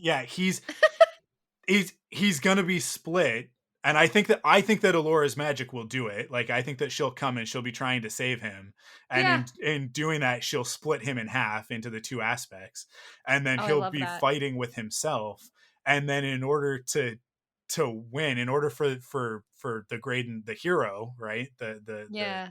the true hero version of Graydon to emerge victorious, he's gonna have to eat that shadow, and meaning integrate the shadow into himself, acknowledge the darkness, acknowledge the ownership of what happened with his brother and all of that stuff. Because right now he's very much like, that was the other guy, and it's like, no, you are the other Yeah. guy. Yeah, He's exactly. got to become Smart Hulk, right? And so I think that, like, visually we're gonna see that happen. He is going to consume, like, it'll turn it, like, the dark one will turn into like a shadow, like into dust, Yeah. and it'll like go inside of him or whatever, right? But I think that we're actually gonna see that. So Yeah, I I agree. I I think it's awesome. yeah, cool. Um, Obviously we could talk about this forever, because like, we didn't really talk that much about Borman. We didn't really talk that much about Willow himself. I man, we didn't talk about Eric like at all. So Yeah, yeah, but we talked about important stuff. oh, no, I can't. Well, I think we covered the stuff that we wanted to cover, like Yeah, yeah, yeah. the main points. But just to say that we could probably talk for another 2 hours about this and I still have agree. more even after that. I agree. Also, because the more we talk about this, the more there is to talk about, which is what is Exactly. great about a fandom like this. So, um, yeah, this has been awesome. Thank you so much Yeah. for joining me on this one. I let everybody know where they can find more of your awesome content on the internet. Sure. Yeah. I'm posting a lot about Willow right now on my personal Twitter, which is at black_TYM, Black Time. And that's my name, Ty Black. So follow me there. You can also follow my YouTube channel.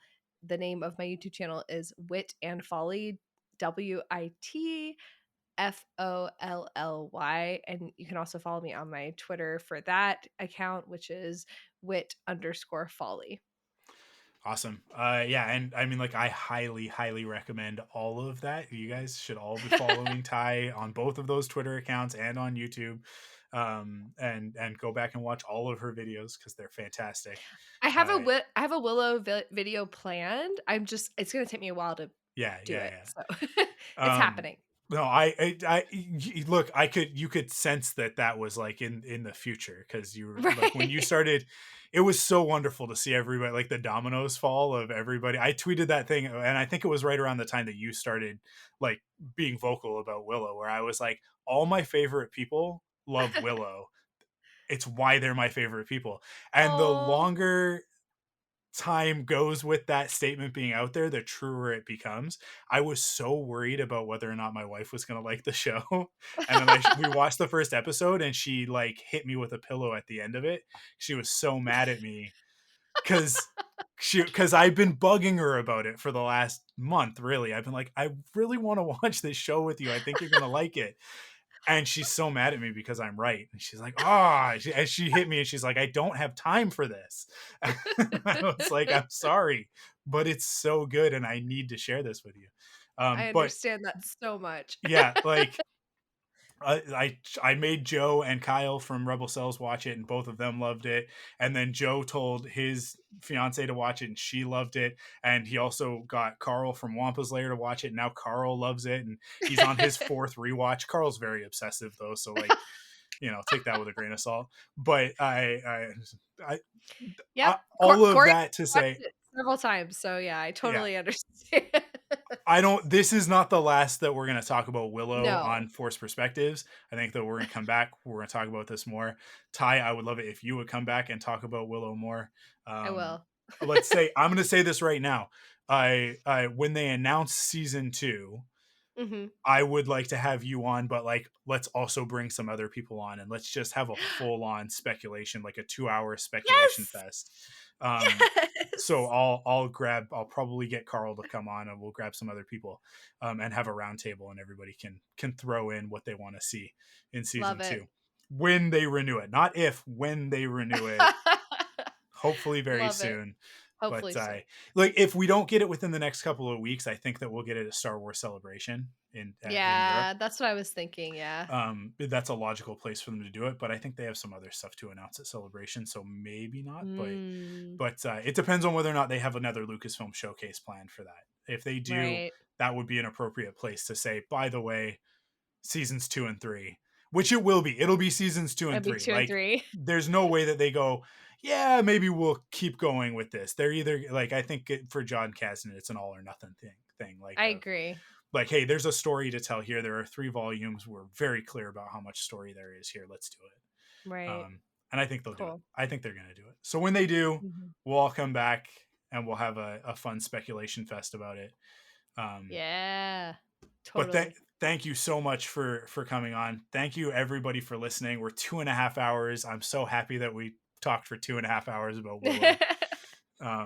Me too. Thank you so much for having me. I really enjoyed this. I love talking to you always. Thank you. It's always a pleasure. So I thank you guys for listening. I don't know when we'll be back with more stuff. It'll probably be more Willow stuff before I jump into Obi-Wan Kenobi, because I haven't quite figured out what I want to do with that yet. And we do have Mando coming back in March, so I don't have enough time between now and March 1st to do all of Obi-Wan. So I'll probably hold off on that.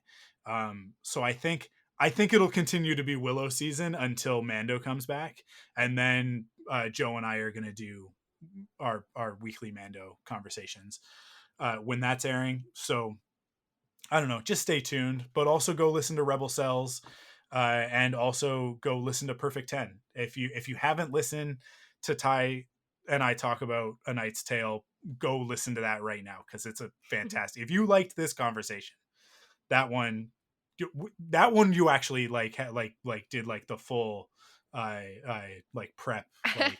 I went full Campbell. I went full Campbell on you. And it was fantastic. Oh my God, that was so much fun. So everybody go listen to that. I also go listen to me and Marie Claire talk about Lore Olympus on Perfect 10. That was another great episode. If you liked this one, very similar, talking about myth and symbolism and all of that sort of thing. So lots of awesome stuff to go listen to in the back catalog, but cool stuff coming. Thank you guys for listening, and we'll catch you on the next episode. Thank you for listening to Thunderquack Force Perspectives. Our opening theme is composed for us by Christy Carew. Follow Force Perspectives on Twitter, Instagram, and Facebook at ForcePOV, and join us on Discord at thunderquack.com/Discord. Support the show by visiting us at patreon.com/thunderquack to get early access to episodes, leave a rating and review on your favorite podcast service, or buy merch at store.thunderquack.com.